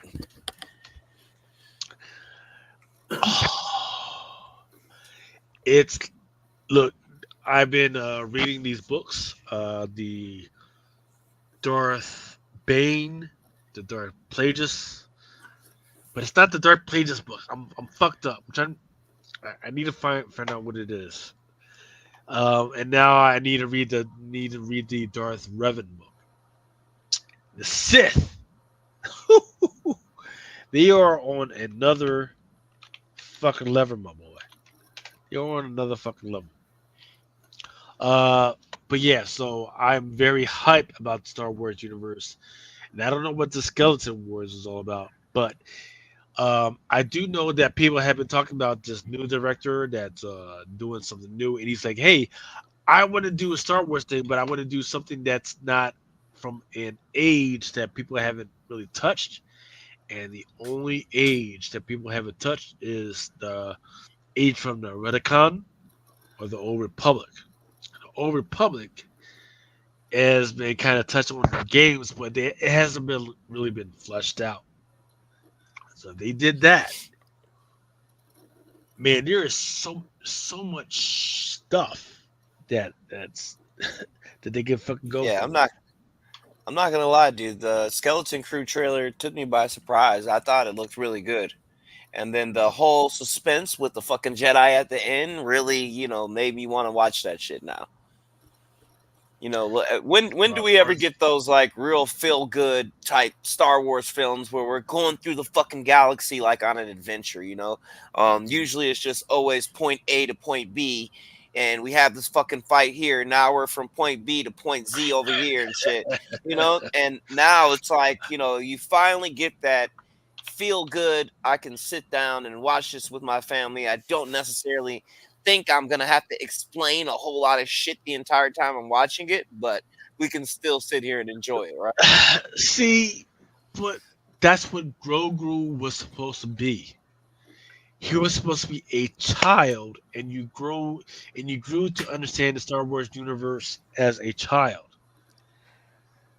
It went from that, and which was amazing and perfect, because my wife, who doesn't give a fuck about any of that stuff, she understood. She was like, okay, here's Grogu. And Grogu got her interested in a whole bunch of stuff. She was like, they had her watching like all the Star Wars stuff. So Grogu is an amazing fucking device.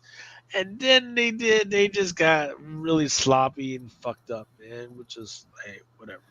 Yeah, but this one, the reason why I even say that is because they had a few shots in that trailer where you're kind of looking at it through because the whole trailer kicks off with you looking through a group of kids' eyes, like in the Star Wars universe, just regular fucking kids, getting ready to basically kick off this adventures. So I'm feeling fucking Goonies and the fucking space vibes right now, dude. I'm fucking loving it. So, and then they had the whole thing where it looked like a neighborhood, and I feel like they're trying to blend our minds in right now to get us ready for that shit, because we're gonna have alien-like fucking creatures walking around here soon, mowing their fucking lawn, cursing us out for stepping on their grass, and all type of good shit, right? And this movie, I think this series is gonna pump us up for that type of shit. Yeah, let's go. I mean, here's the deal, though. People were expecting and hoping for more because once again, you just came out of this whole what's the name of the fucking Ahsoka, Acolyte right? shitstorm. The acolyte shit, right? So Yeah. people were expecting more stories about what the fuck is going on with Plagueis, what the fuck is going on with Yoda. And if you're not going to give it to us, at least finally give us what the fuck is going on with Dr. Aphra. Yeah, I feel like this might be the fucking key to that. You know, I think of that crew like how they portrayed the trailer. I feel like she's a bitch we can bump out to in the Star Wars universe. Have a cameo here and there, maybe a Cal Kestis or some shit. I got to go back and research and remember what time frame this shit is in. But if I'm not She's an mistaken, this is invader. supposed to. She's an invader area. Right, She's that's an invader. that's what I'm saying. I That's think like, all this shit is supposed to line up with the overall Thrawn picture, right? So I just kind of like the aspect of that trailer. It was a good ass trailer, I guess. yeah. So yeah, man, we're fucking stuck, man. It's like they. So Acolyte is good because they're reminding us, like, hey, there's a bunch of stuff that you don't fucking know about it, but they haven't taken advantage of that yet. So we'll see if Skeleton Wars picks it up. We'll see if Mandalorian with Grogu picks it up. And I don't think we've heard if there's going to be an Acolyte season 2 yet. I don't think we've heard that. So we'll see if that works out. Oh yeah, so there we go. Yep, Red Build. What's the name? Fucking Jar Jar, and then a White Vader. Telling people that for a while. Skeleton Crew reveals first teaser to some release date. Andor season 2. I'm kind of interested. In these because I love. Look, I am a. Never finished Andor season 1 yet. I hate Andor, but I love the fucking way they fucking grind away at it. I love the way they were grinding away. Like, hey, there's logistics to this shit, which is why I kind of wish they would have did a Rogue Part 2. But I'm kind of into it.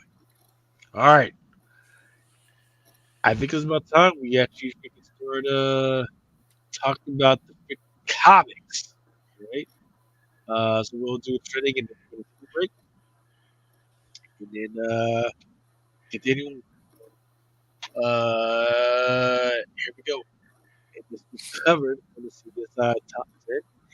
8, No Grave. Number 4, the 1 in 25. This means that there has been 4 1 in 25s from 8 No Grave that have hit and been so.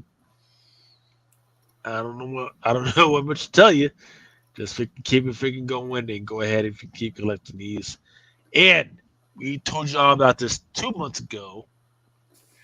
X-Men, the Uncanny X-Men. Jim Lee, I think is a 1 in 50.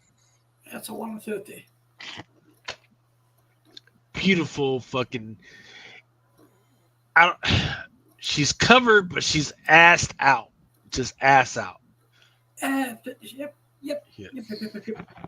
Just, I got her face is down, her ass is up. I ho.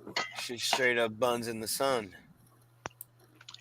Now the qualifiers were absolutely fucking ass.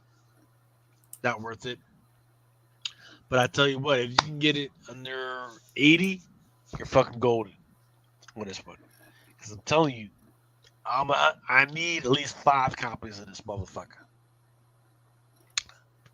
5 copies right here. So be careful. Because of the trailer for Venom, got the Venomverse fucking horse. Yeah. I'm seeing copies moving for Garfield. Of all fucking things.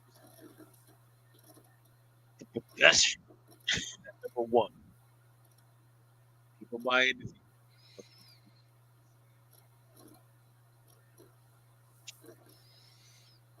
Misery #3. All right, now before we go on to FOC, I'm going to show you this. Was an interview with our CEO Al with example. But here we go. We can, chill back, relax, do stuff. Finish up and talk about boring, different alcohol. How crazy this stuff is. Let me introduce the man, the myth, the legend himself, Mr. Zach Kaplan. What are you doing?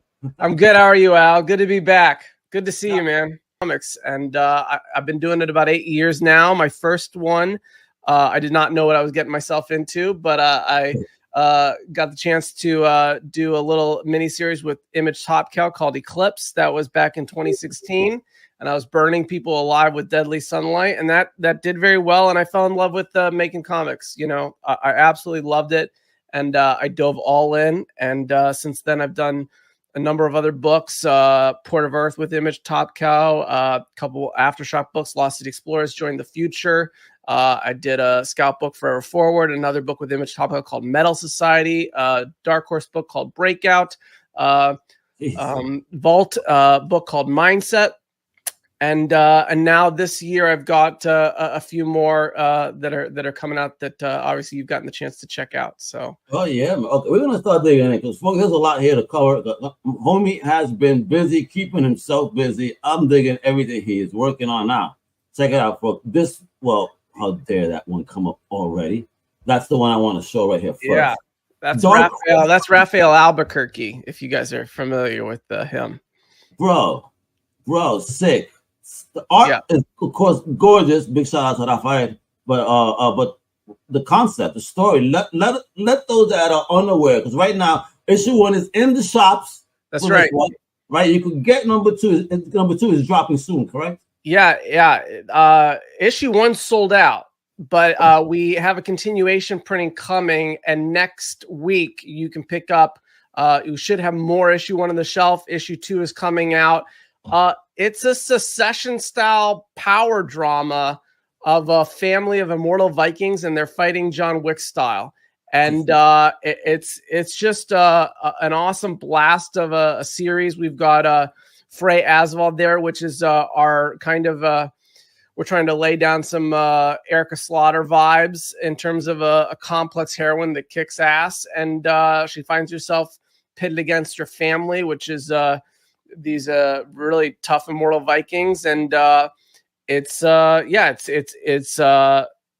filled with that. It's my most action series I've ever written, for sure. Tons of action, definitely violent, definitely having a lot of fun with that. And Fico Ossio is the artist here, with Thiago Rocha as the colorist.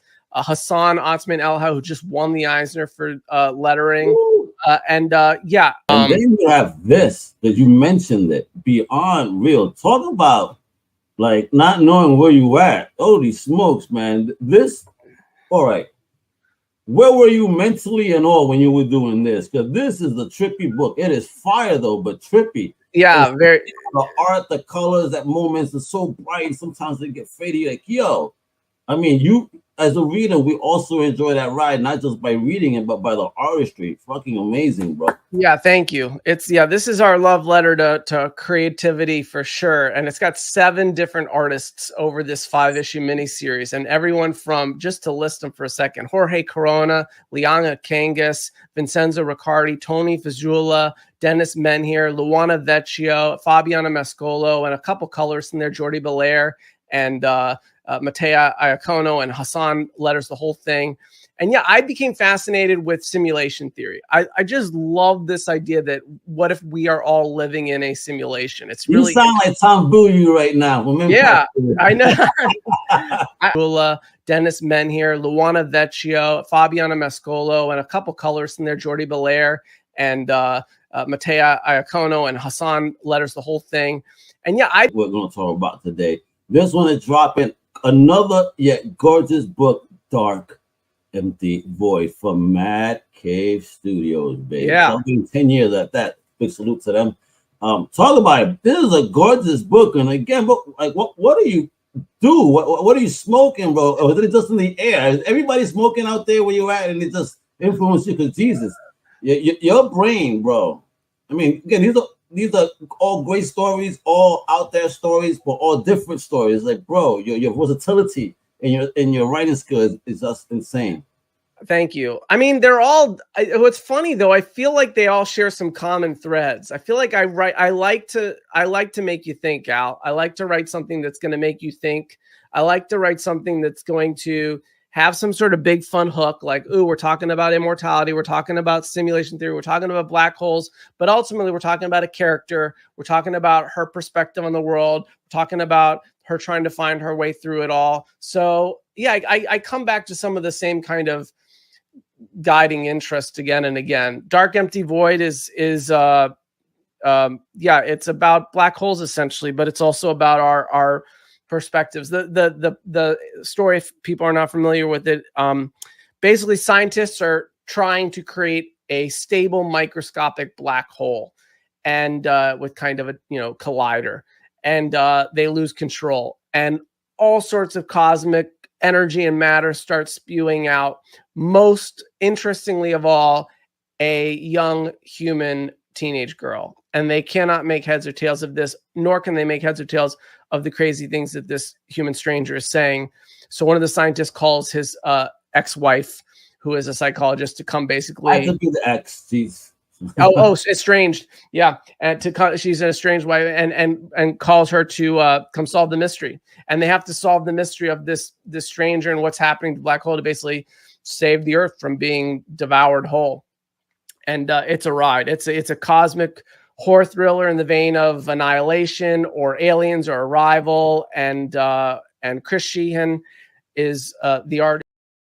899 100. All right, that was our CEO, freaking Al motherfucking Mega. He will be able to. He'll one day be able to hang out with us at 1 o'clock and 2 o'clock in the morning, hanging out with Zach Zaplin, freaking with Kill Mortals, and newest Void, doing some freaking good work. And I definitely suggested you guys freaking pick up a copy and read through it. So now we're going to go on to FOC to see what's going on with that stuff. But first, we're going to go into some of the new arrivals. There is a kitty cat from Momino Go from a distillery. It's supposed to be a gold cat. I'm not sure what the difference is because they actually had an STCC one that was actually gold as well. I think this one is about $100. Of course, hit me up if you want a really fucking good discount on that one. I got you. Hell's Half #1, Acre, cover A by Bungie. Venom War Wolverine #1, which is a Wolverine subsidiary freaking symbiote. And then Minor Arcana #1. There is a FOC reveal Frizzen, and then there's an unlockable by Elote. It was actually an what do you call it, an ash can that came out maybe a couple weeks ago. Masters of the Universe Revolution. Who is Despara? Looks like there's a new character for this one for Masters of the Universe Revolution #4. And Mutant Nation. Man, there's about 4 to 5 covers. 1, 2, 3, 4.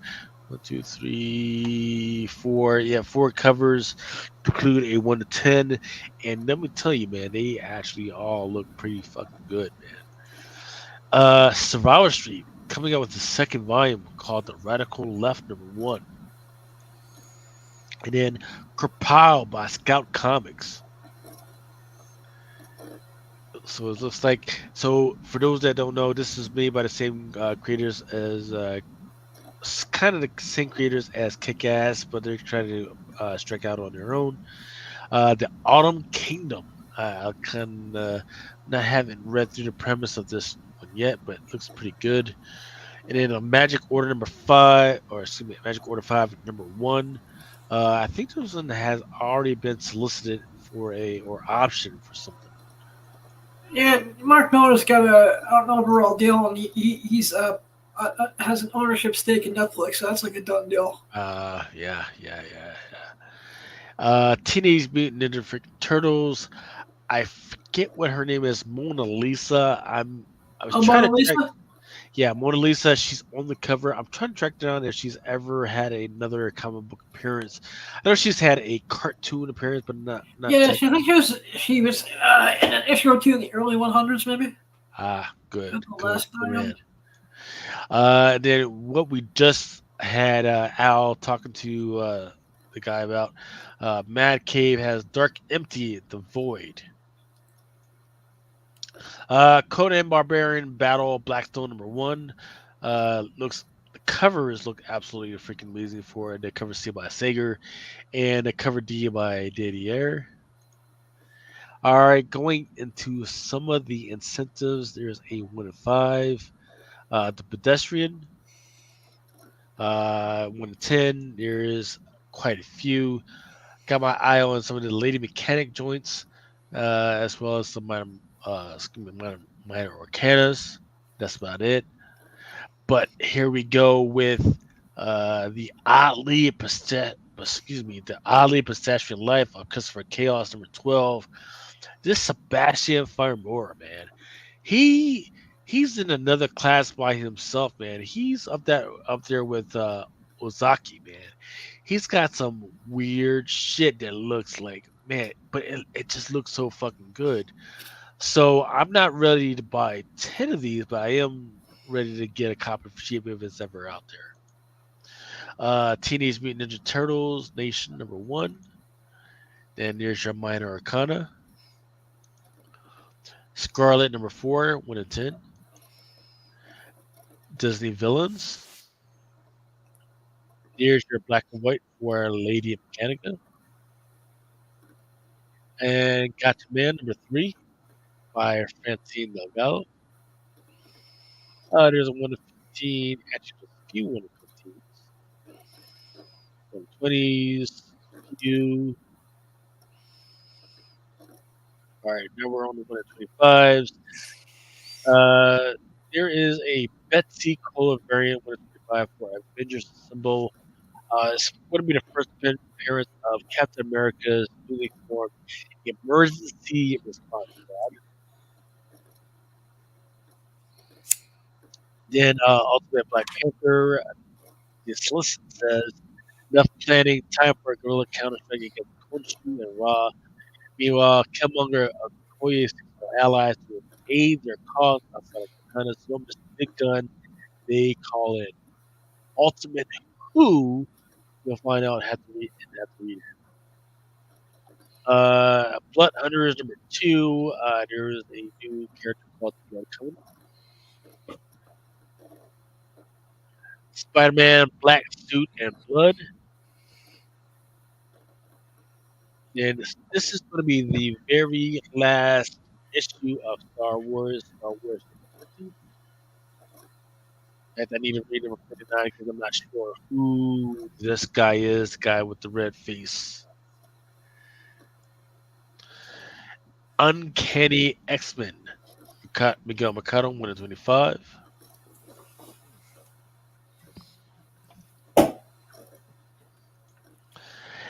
Venomverse Reborn. This one is a second print, David Nakayama, or Deadpool. Then Poison Ivy number 25.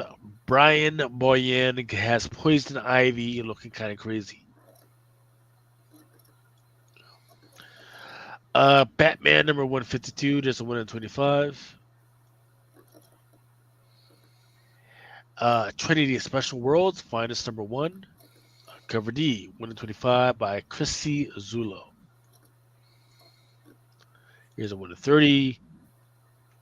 Oh, actually, it looks like we're moving on to the 1 in 50s. Kingdom 40s. Here we go. Here's your 150s. Uncanny X-Men at number 2, Luciano Vecchio, Gambit variant. Scarlet number 4. I can't believe there's a 150 for this. Fantastic Four. What I would keep an eye out for is the fact that there is going to be a spoiler variant by Giuseppe Camicoli. Okay.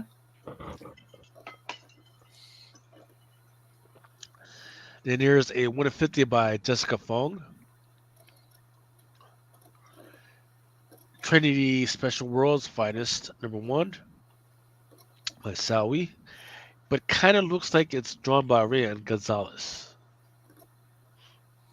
Yeah, similar. Yeah. I'm not tripping, am I? No, I think it's all in just like the eyes and how, it's the accents are kind of blown out. You feel me? I've mistaken some of her work before for one of Rian's, but Rian's, you'll know her because she just has that color that pops on most shit. So yeah. Look, everybody's trying to trap on that freaking anime money, man. Everybody knows that's where the money is at. All right, now we're already on the 1 and 100s. Way too many. Way too fucking many. Amazing Spider-Man number 57, Spider-Man Black Suit, Spider-Man Reign, Star Wars 50, Ultimate Black Panther, and Venomverse Reborn. There is your Amazing Spider-Man number 57 by Claudio Schiaroni. Black and white, 1 in 100, with the homage to Black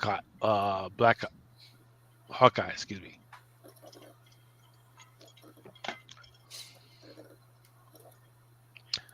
There's your Spider-Man suit. 1 in 100, really? I don't know about that. I'll pick that up in a second. Spider-Man Reign number 2. Miles Morales, old man's Miles Morales going against speaking Peter Parker, old man. Then there's your 1 in 100 for Star Wars number 50.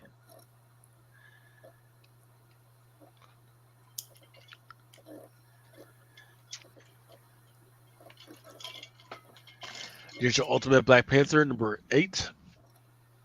1 in 100. I should have made Yeah, that like 1 in 25. It shouldn't have been 1 in 25. Give me a 1 in 10 on a trade dress. I'll take it. Other than that, you can keep that son bitch. Wes Craig. Not like I don't like the art. It's just, I'm thinking price rises of all these 1 in 100 these days. That's going to be up there at Midtown for $54. Mark my words. $50? You think it's going to be that much? Dude, they've been having if you get one of their sales. Yeah, I was about to say, like, they've been having some of these 1 in 100s that you would think, is worth more for fucking $50 these days. Like that Patrick Gleason Spider Goblin we just had like a week ago or so. That shit was like $50. The Pablo Villalobos Storm they just dropped. That was only like $70. Yep. I passed on that shit too, But the ones you actually fucking want, just know that they're always gonna be 90 and above. And I think the max that they've been doing is probably like 160, but I've been grabbing some and the others I'm just like, I'll catch that bitch later. Yep. But this is definitely a catch later if I even get it.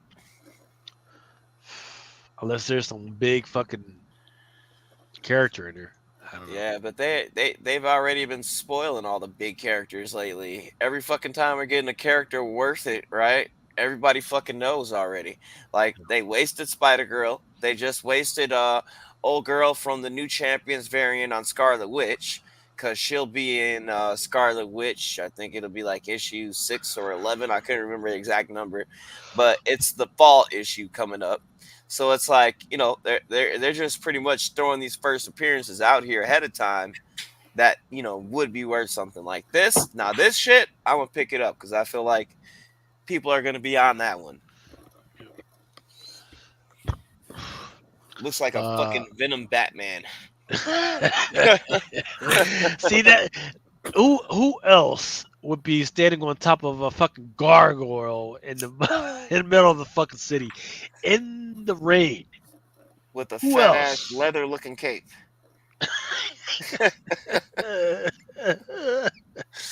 It's fire though, you know. I'm gonna get it, 'cause you know I like Batman anyways. But you know they knew what the fuck they were doing.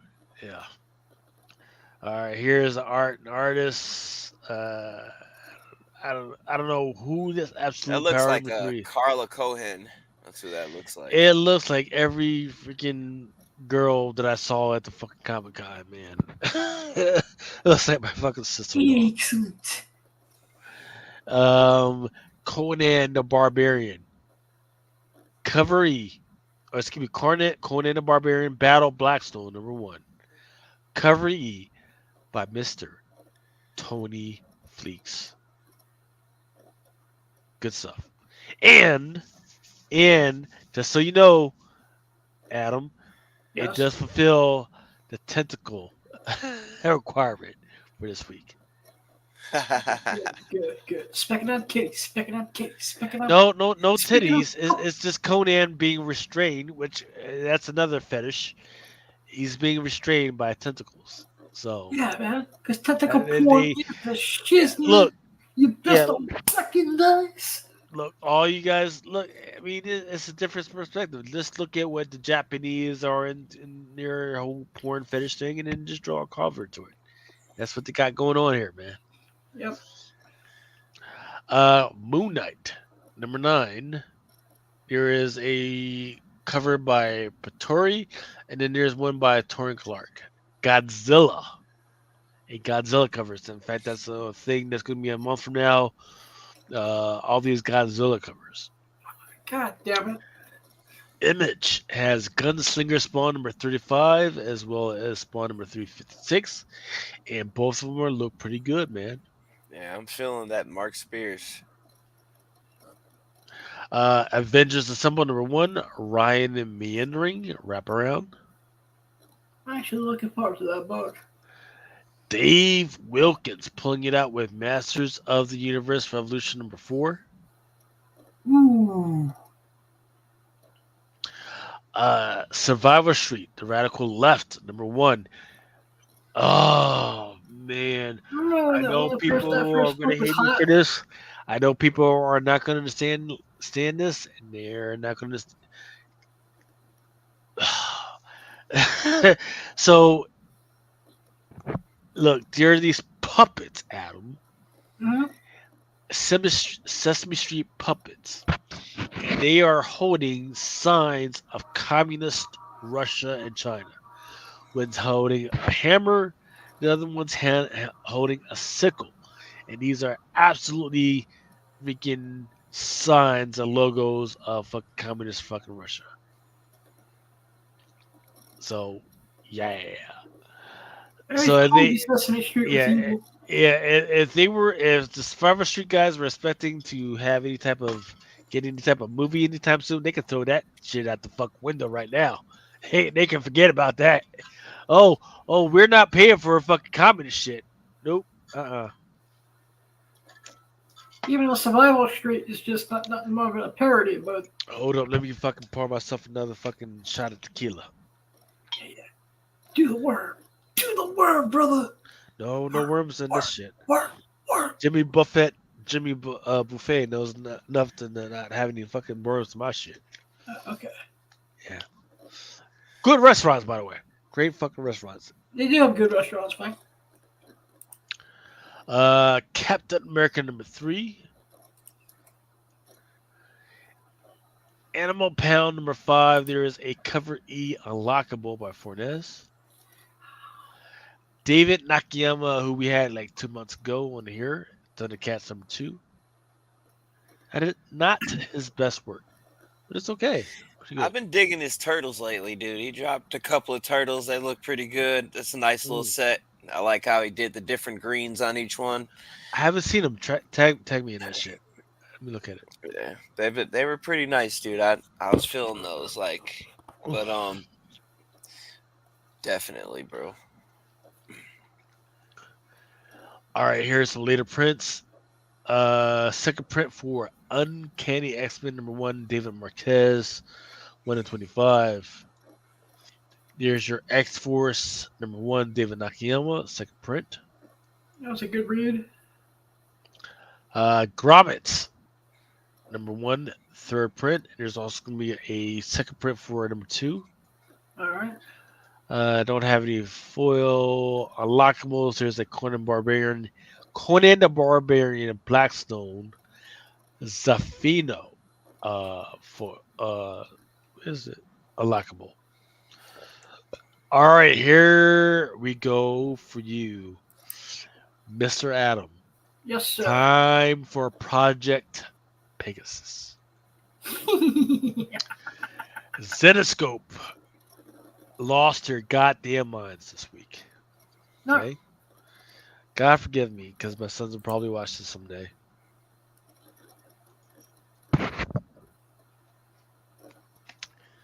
First image we have up is Man Goat. Right. And Buddy Man, beware the Pig Man, #3. And let me tell you, Buddy Man is in a room full of fucking fire. He's tied up to the fucking bed. And there's a young lady who's got those little she's got a whip, but it's not just a fucking whip. It's got those fucking Tresson balls, shit that's got like spikes and shit, and then the fucking balls, right? And my boy Buddy Man has got the Gimp fucking ball gag on him, shit, right? He's handcuffed to the motherfucking bed, and not only that, his ears are fucking swirled up and tied up and shit, so he can't go out. But he is living his best fucking life, goddammit. He's living his best goddamn life. So Yes. Judge him if you want to, but he's happier than a motherfucker. All right. Is this up in order? Yes. It is the Man Goat and Bunny Man Beware the Pig Man #3. Cover C, Sonya. Order it through the pull box. And I will give this shit to you for cost. So that would be 50% off. We will talk, bro. We will talk. You need to have this cover. You need to have this cover so that your grandkids are going through your shit. The fuck cover, and they see, oh yeah, that granddaddy was about that life. Yeah. This is. You don't think my grandkids aren't getting up and Jump Street what their grandpappy was all about? Yeah. Yup. This is the one. This is the one. All right. This is a good cover. But you know what? Zenoscope said, "Oh, you thought we was done." Wait, there's something that's gonna top that in yes. fucking history? Man, Goat, and Bunny Man, Beware the Pig Man, #3. Cover D, but this one is a 1/20. This is a homage to Space Jam. Okay. Yeah, that's fucking fire, dude. I even want one of those. OG Space Jam or New Space Jam? Yeah, Adam, you need 20 of the other ones that I was just telling you about. That way you can get this one, which is a 1/20. And like Chris said, this is fucking fire. I'm fucking telling fire, you. Dude, that shit is... I'm telling you. The Jessica Rabbit on this motherfucker. Oh! I'm fucking. Whoa. Wait. And we ain't gotta fucking talk. I'm gonna send you an invoice in the fucking morning. If you don't see an invoice, I'm probably fucking dead. But you need this in your fucking life. This shit is fucking fire. Okay, so let's downgrade it a little bit. Oh wait, never mind. Wonderland Return to Madness #3. Cover C by Igor Lamov. A Alan Austin Unland, she's fitting to get it. and it's okay. It's not fucking the other ones, but it's okay. Red Sonja, Death and the Devil by Selena. It's okay. But let me tell you, this Grim Fairy Tales number 88, cover DJ, Cardi Guard. If you like fucking run down fucking a lot lizard fucking bitches, this is the one for you because this bitch, she's got the fucking, she's got the braids. Once again, it's one little white girl. And she's got the braids and she's got her front meat all out. And she's looking you dead in your fucking face as she's eating your fucking heart. I'm gonna give you 10 seconds to process that shit. There's a little white girl in fucking braids. She's looking you dead in your fucking face as she's eating your fucking heart with the front meat all out. And yeah, she bothers to take a minute to fucking wipe her fucking mouth with her fucking other hand. Hey, because she's got the blood from your heart, you know. She's wiping her fucking mouth. But guess what? She already fucking took your heart out. She's fucking chewing on that shit. Eating the heart. You are nothing but a motherfucking midnight snack for her. So let's continue. Grim Fairy Tales number 8. This one is a 1 in 20 FOC by Paulet. Sir, I don't even know what the story is about, but there is a young girl on here, blonde. She's got all types of fucking witch symbols tattooed on her fucking body. And to say that she's in her lingerie is a fucking lie because she's a less than that. She's a less than lingerie. Yeah, so much titty meat falling out, man. Fucking Adam, you just be fucking losing your mind. Like, you know what I'm saying with that shit? How you have front and ass meat hanging out in the same fucking picture? I don't fucking know. Face down, ass up, my brothers and sisters. And it's the favorite type of lingerie, you know, with like the double strings on the side that kind of squeeze it a little bit, make it look like a piece of meat with, you know, the string wrapped around it too tight. Dude. Now we'll say this. If for instance you thought this was pretty good art, but you were embarrassed by how much there is out there, there is a more clean version where she's actually wearing pants. Yeah. It's still fucking out there, man. It's because she's on her fucking knees, my son. She's on her fucking knees, and the front meat is out there, and the back meat is still meat. The back is still out there, and yeah. So it's fucking good. What's it called again? Grim Fairy Tales number 88. There's 1 in 20, cover E 1 in 20, and then there's a regular where she's got the pants on. Good stuff. Zenoscope fucking they are coming from motherfucking heads around this one. Red Sonja, Death and Devil cosplay. She's obviously has some work done on the lips and the fucking front meat. You know, paying a bunch of money for the chainmail. It's all right. But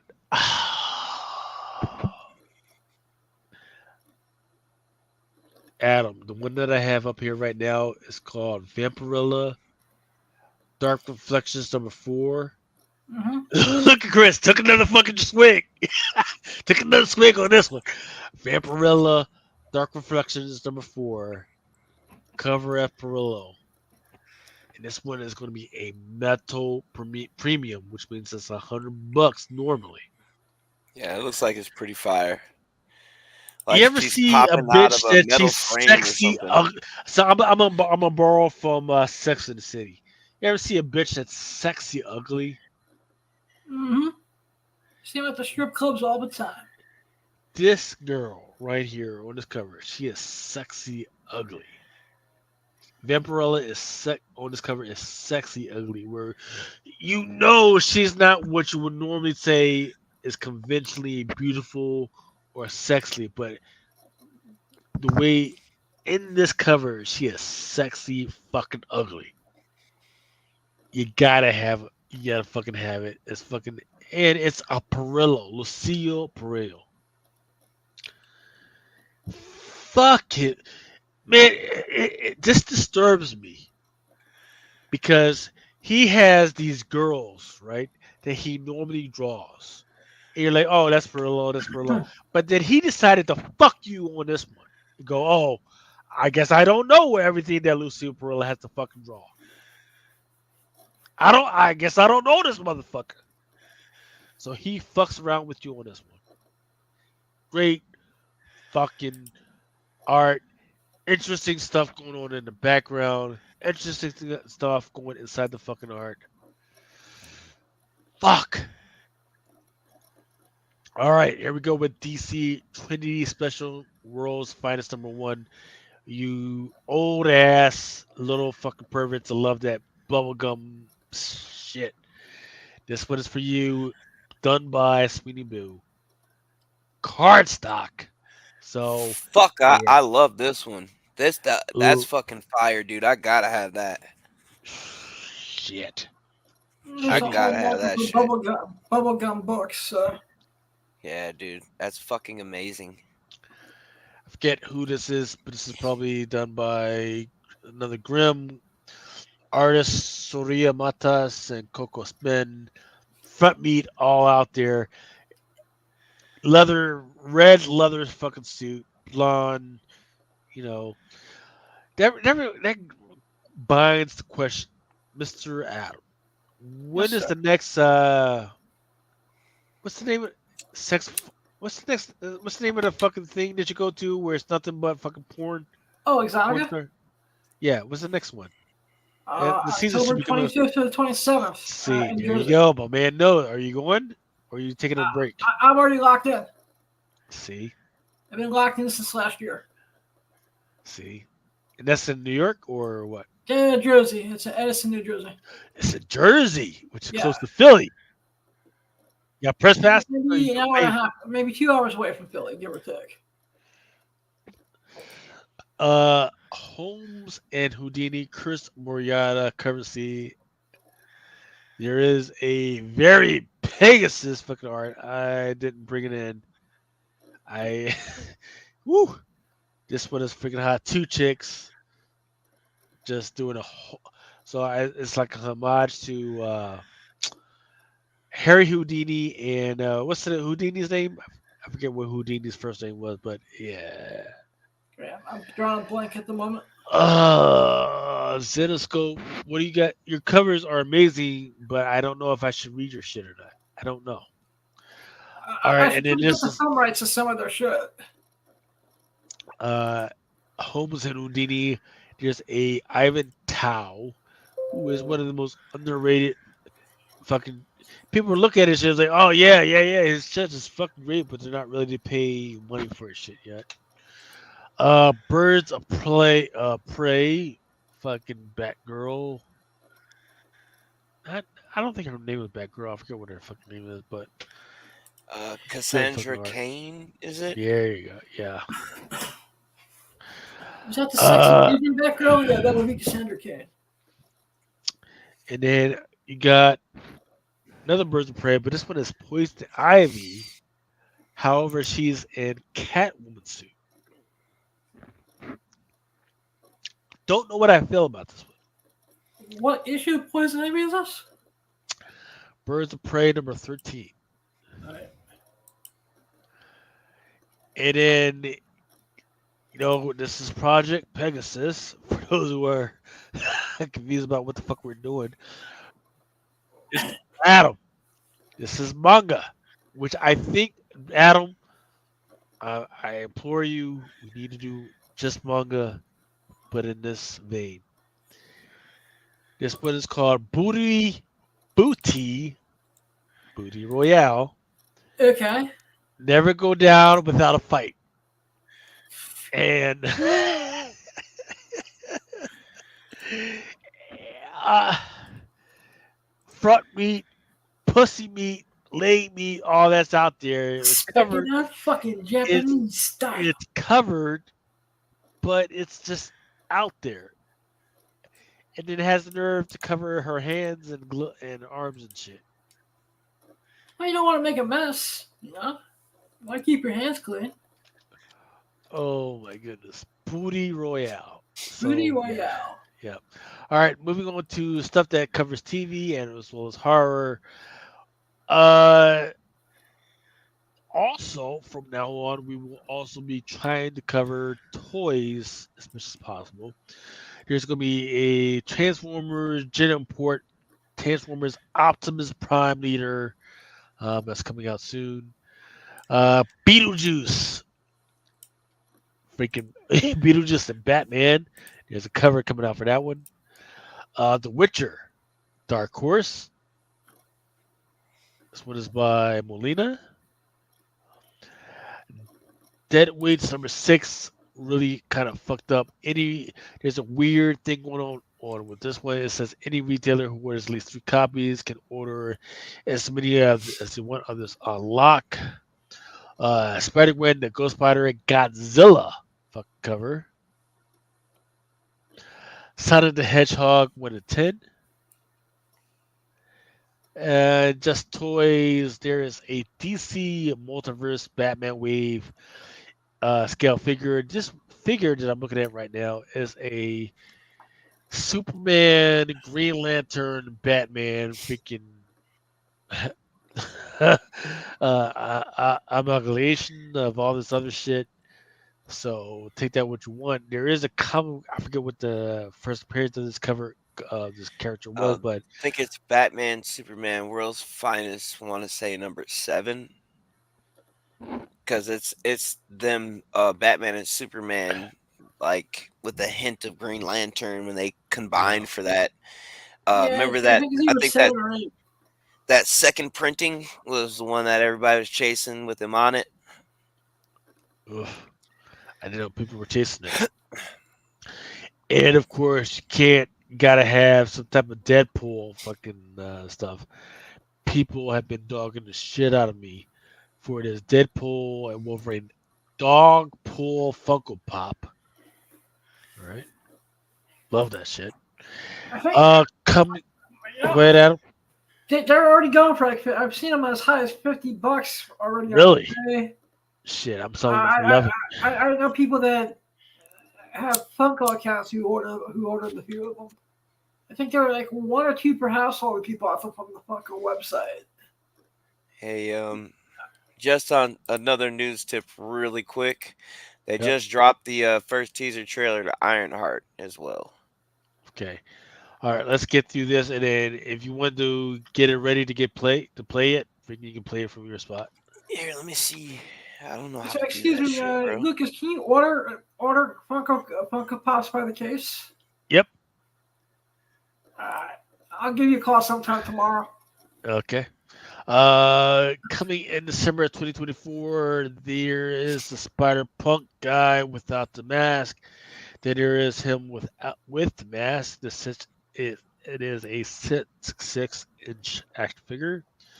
Then there is Spider-Man Across the Spider-Verse. Miles G enters into a life of crime under the guidance and protection of his uncle Aaron, taking on the guise of the terrifying villain known as the Prowler. There's the action figure for that. Transformers Studio Premiere Lead Wave 15. You need, if you like any of this Transformer stuff, you need a key in on Swoop. People have been buying shit out of the fucking Swoop for me. Now this one is personal for me. This one is Knight Rider. Not it's a Kit, right? Yep.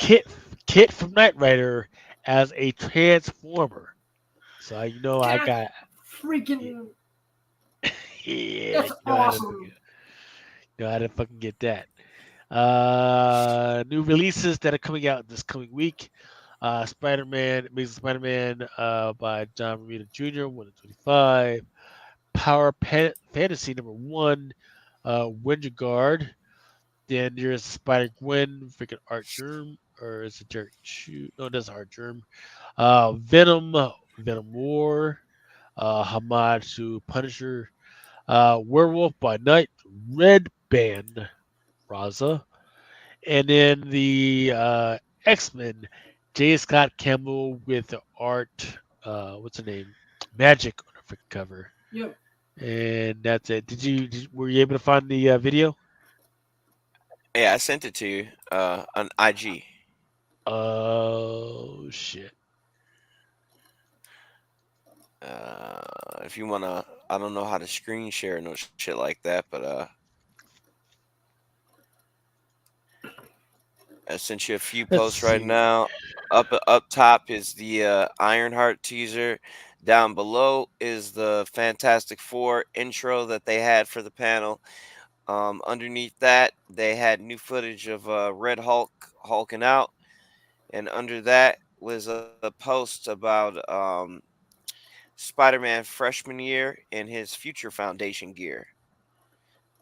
Because Kevin Feige was wearing that hat, I'm guessing today or at San Diego. Yeah, he's But I running think at it was San Diego, today. I believe, too. Yeah. So, but they just released a brand new trailer for Agatha, and somebody snuck out the Ironheart trailer already, which, from what I looked at it so far, looked pretty fucking good. I think I did catch a glimpse of the hood in there too. So yeah. Yeah, that's been rumored for a while. And the Hood miniseries where he first appears has kind of, been off the radar for a while.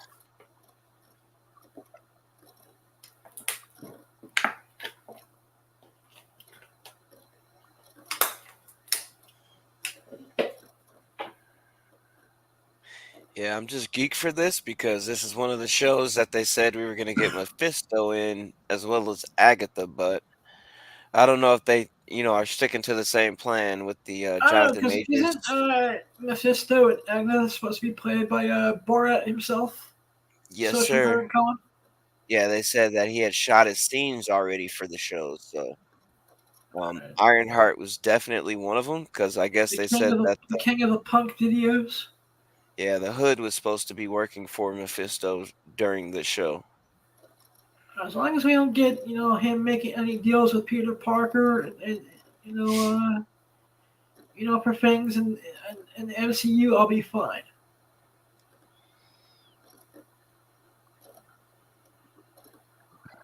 Yeah, I'm kind of sticking to my theory and hoping that they introduce Mephisto first so that we can get that Doom, background story with Mephisto and his mom and shit. I was thinking that maybe they would use that to make people have uh closer attachment, I guess you would say, to And so Robert I was Downey Jr.'s Doom. rereading Books of Doom, which is one of the greatest unappreciated miniseries on the planet by Ed Brubaker. And now I was also rereading SF Annual 2, which is the first time they tell the origin. And I'm wondering how much of that they're actually going to use with Mephisto and Doom's mom and the whole sorcery angle. Yeah, I was really, really, like I said, I was really, really hoping that they would actually use it and we get some of that good shit. So yeah. I'm kind of ass backwards. Like, what are they 23 in fucking China or something? Because like, why is everything coming out now? Like, it's been slowly but surely coming out, creeping out over the last 2 hours. Like, that's when we got the Skeleton Crew trailer. Time Now travel? the Ironheart trailer. They might have some really good leakers. Yeah, dude, it's just yeah. Unless everybody's just getting back to their hotel right now and posting the shit that they have. Because a lot of these are popping up, now. So Which means if it's that way, they'll be down by Monday.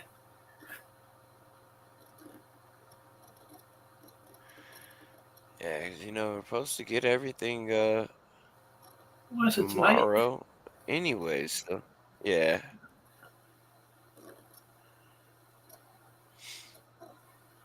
I'm telling you, people don't want to cross the mouse, man. Mickey Mouse is a bastard when he wants to be. You know?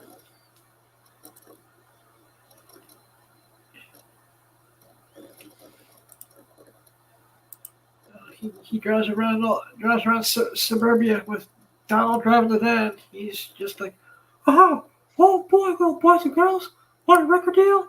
Oh boy. How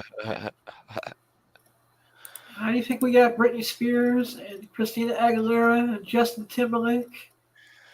Mickey Mouse, man, he was scooping them up one neighborhood at a time. Oh boy, I can make you famous. And giving, strange cartoon mouse in a van, giving little kids candy, promise of movie and record deals. You don't fuck with Mickey Mouse, man. Yeah, dude. Next thing we know, Mickey is gonna have his own army, and we're not gonna have opinions anymore. Not that too. Did you ever read that? They had a list like, for the years, like going all the way up to like 20 fucking 90 or some shit like that, and they were just saying how Disney slowly takes over by buying everything in the world and shit. I was Oh just, yeah. My some of that favorite. shit seems very, very accurate. Yes, I read it. And it very rarely that something about fiction and popular culture put a tingle up my spine a little bit. But that some of that stuff was a little too accurate. Yeah. And it's just like one of my favorite memes is Mickey Mouse holding the Infinity Gauntlet, and it's just the only thing that wasn't put in there yet was like Sony, I think, and he was like, haha, my acquisition is almost complete. Oh boy. If anyone wants to hire me for kids' birthday parties, I'm affordable. Come with the Mickey Mouse costume. My only real requirement is I get 2 pieces of cake. I know. That's a serious requirement, bro. They don't have to be big pieces of cake. Just as long as I get a piece of cake. So you know that Steamboat Willie is open now, right? So you can probably dress up as Steamboat Willie. That's true, but there's no money to be made in Steamboat Willie, man. The kids want Mickey. Hey, they're making a horror movie off of Steamboat Willie. Don't remind me. I saw the trailer for that twice, and I had no clue what the fuck I watched. It's like I watched what was it? It was I still have to watch the second Winnie the Pooh horror movie yet. I haven't had a chance to watch it yet. All right, so what we got up right now is things that people, it's not actually been announced, but some of the stuff has been projected. Miss Marvel 2, Thor, Vision Quest, Ghost Rider. I wouldn't say Ghost Rider, but Midnight Suns, there's strong signs that they're pointing towards that. Fantastic Four has been announced. Sentry, Scarlet Witch, Excuse me, when you say Miss Marvel 2, they're saying season 2? Yeah, season 2, but it hasn't been actually announced. So I don't know. World War These are Hulk. all like guesses. Yeah, World War Hulk. Yeah, they're definitely trying to do that. Eternals, Judgment Day. They're trying to do that, but it hasn't been announced. So there's a bunch of okay. So there's Midnight Suns. So there's a whole bunch of stuff that you can see them that they're trying to point to, but they actually haven't announced just yet. Heroes for Hire. They should have been done that. Captain Carter, Magneto, Man-Thing, they're definitely pointing to with this whole thing about the anchors, because Man-Thing, he is the nexus he's the anchor of all anchors. That's his thing. Secret Warriors and And I'm surprised they um, haven't brought him in already. yeah, Mephisto, Nova. Yeah, they've been talking about that for a while. So there's all types of stuff happening on here, which are they've been absolutely pointing towards. It's just that I don't know what they're waiting on. Either do it or you freaking don't, or maybe just do a what if and see how it floats. So man, there's a whole bunch of freaking stuff on here, but oh man, it is a good time, especially if you're a Disney investor. Um, it's a fucking good time to freaking be alive because it's actually quite cheap. Um, could probably be cheaper. You just gotta freaking hang out. Warner Brothers, same thing. So what else you guys got in your mind? Shit, dude, we got a shit ton of legends given to us recently besides the Spider-Verse wave, right? So that fucking Deadpool Wolverine, that trio of figures is going fucking nuts. I think it's damn near sold out everywhere. That Wolverine sold out in fucking 0.2 seconds. I was lucky enough to get a few orders in a case, so hopefully, that shit works out. But another thing is, dude, like I said, I don't know what the fuck is going on. I don't know if people are like just getting home or whatever the fuck is going on, but it's a lot of shit coming out for D23 right now, like that they did not give us today. So I'm guessing that they may have showed the audience live today and now they're just getting home, putting that shit up. So I think that's how we just got that Ironheart trailer. Fucking, there's a new trailer for Agatha, although they did release that today. Yeah. But nothing much. You feel me? That's Yeah. about it. That's We that's have the way I a few feel. I good feel books too like coming up.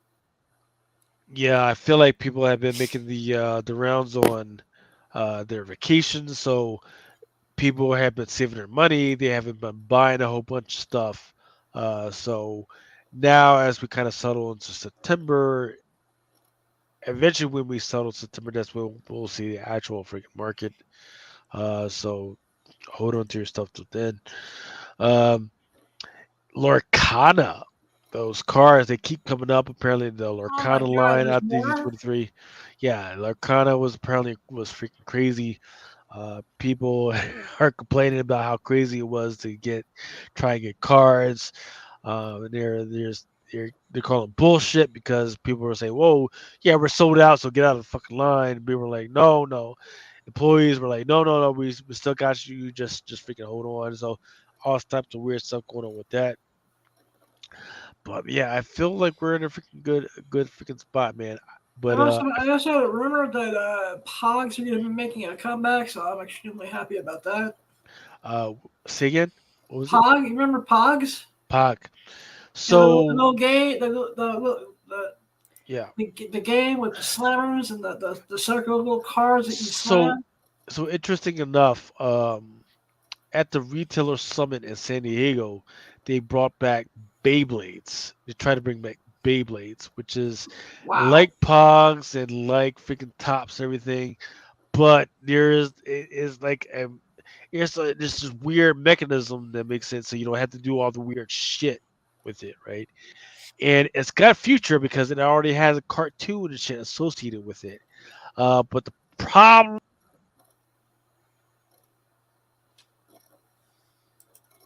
Yeah, okay, I think Lucas is froze. Possibly. I'm sure he'll be right He pissed off motherfucking the back. Matrix. somehow look, somehow my drunk ass fucking kicked my ass out. All right. I think the tequila is kicking his ace. Not quite yet, but we're about to finish anyway, so we'll be good. All right. All right. But yeah, so the big problem was, right, this was another interaction is, so they gave us free Beyblades, and I was like, oh, this is great because they actually demonstrated the fucking Beyblades at the lunch. Oh, this is fucking cool. All right, so and they gave us free Beyblades. Took that shit fucking home. Turns out there's another piece. It's like a fucking thing. You gotta fucking put in and like spin it.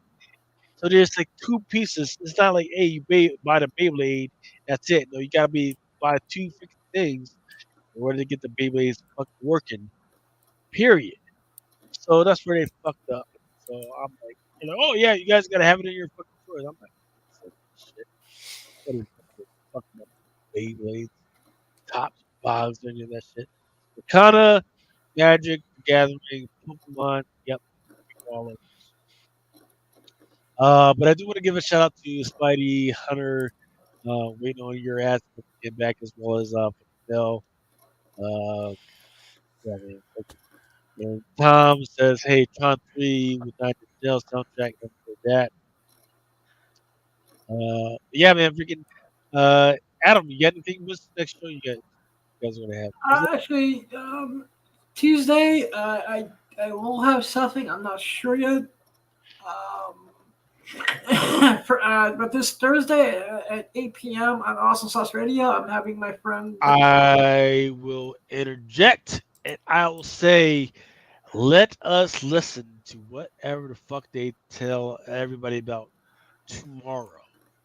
And if it's big enough, we'll be right back here tomorrow night. Yep. Talk about it. Yeah, because I think they are. Yeah, I think they're gonna have something. They're gonna have.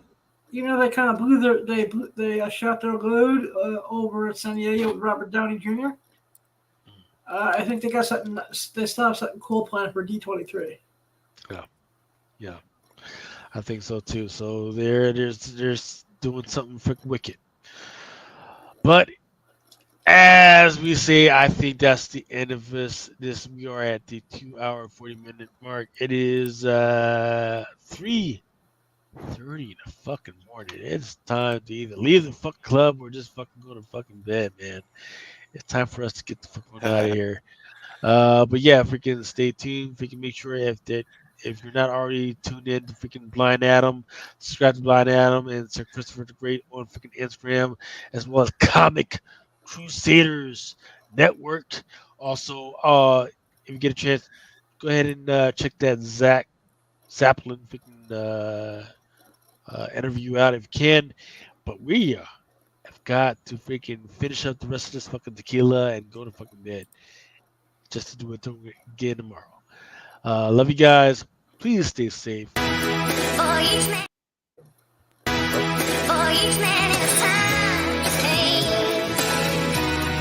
until he walks along the beach and sees his future in the water, along the arm within his reach.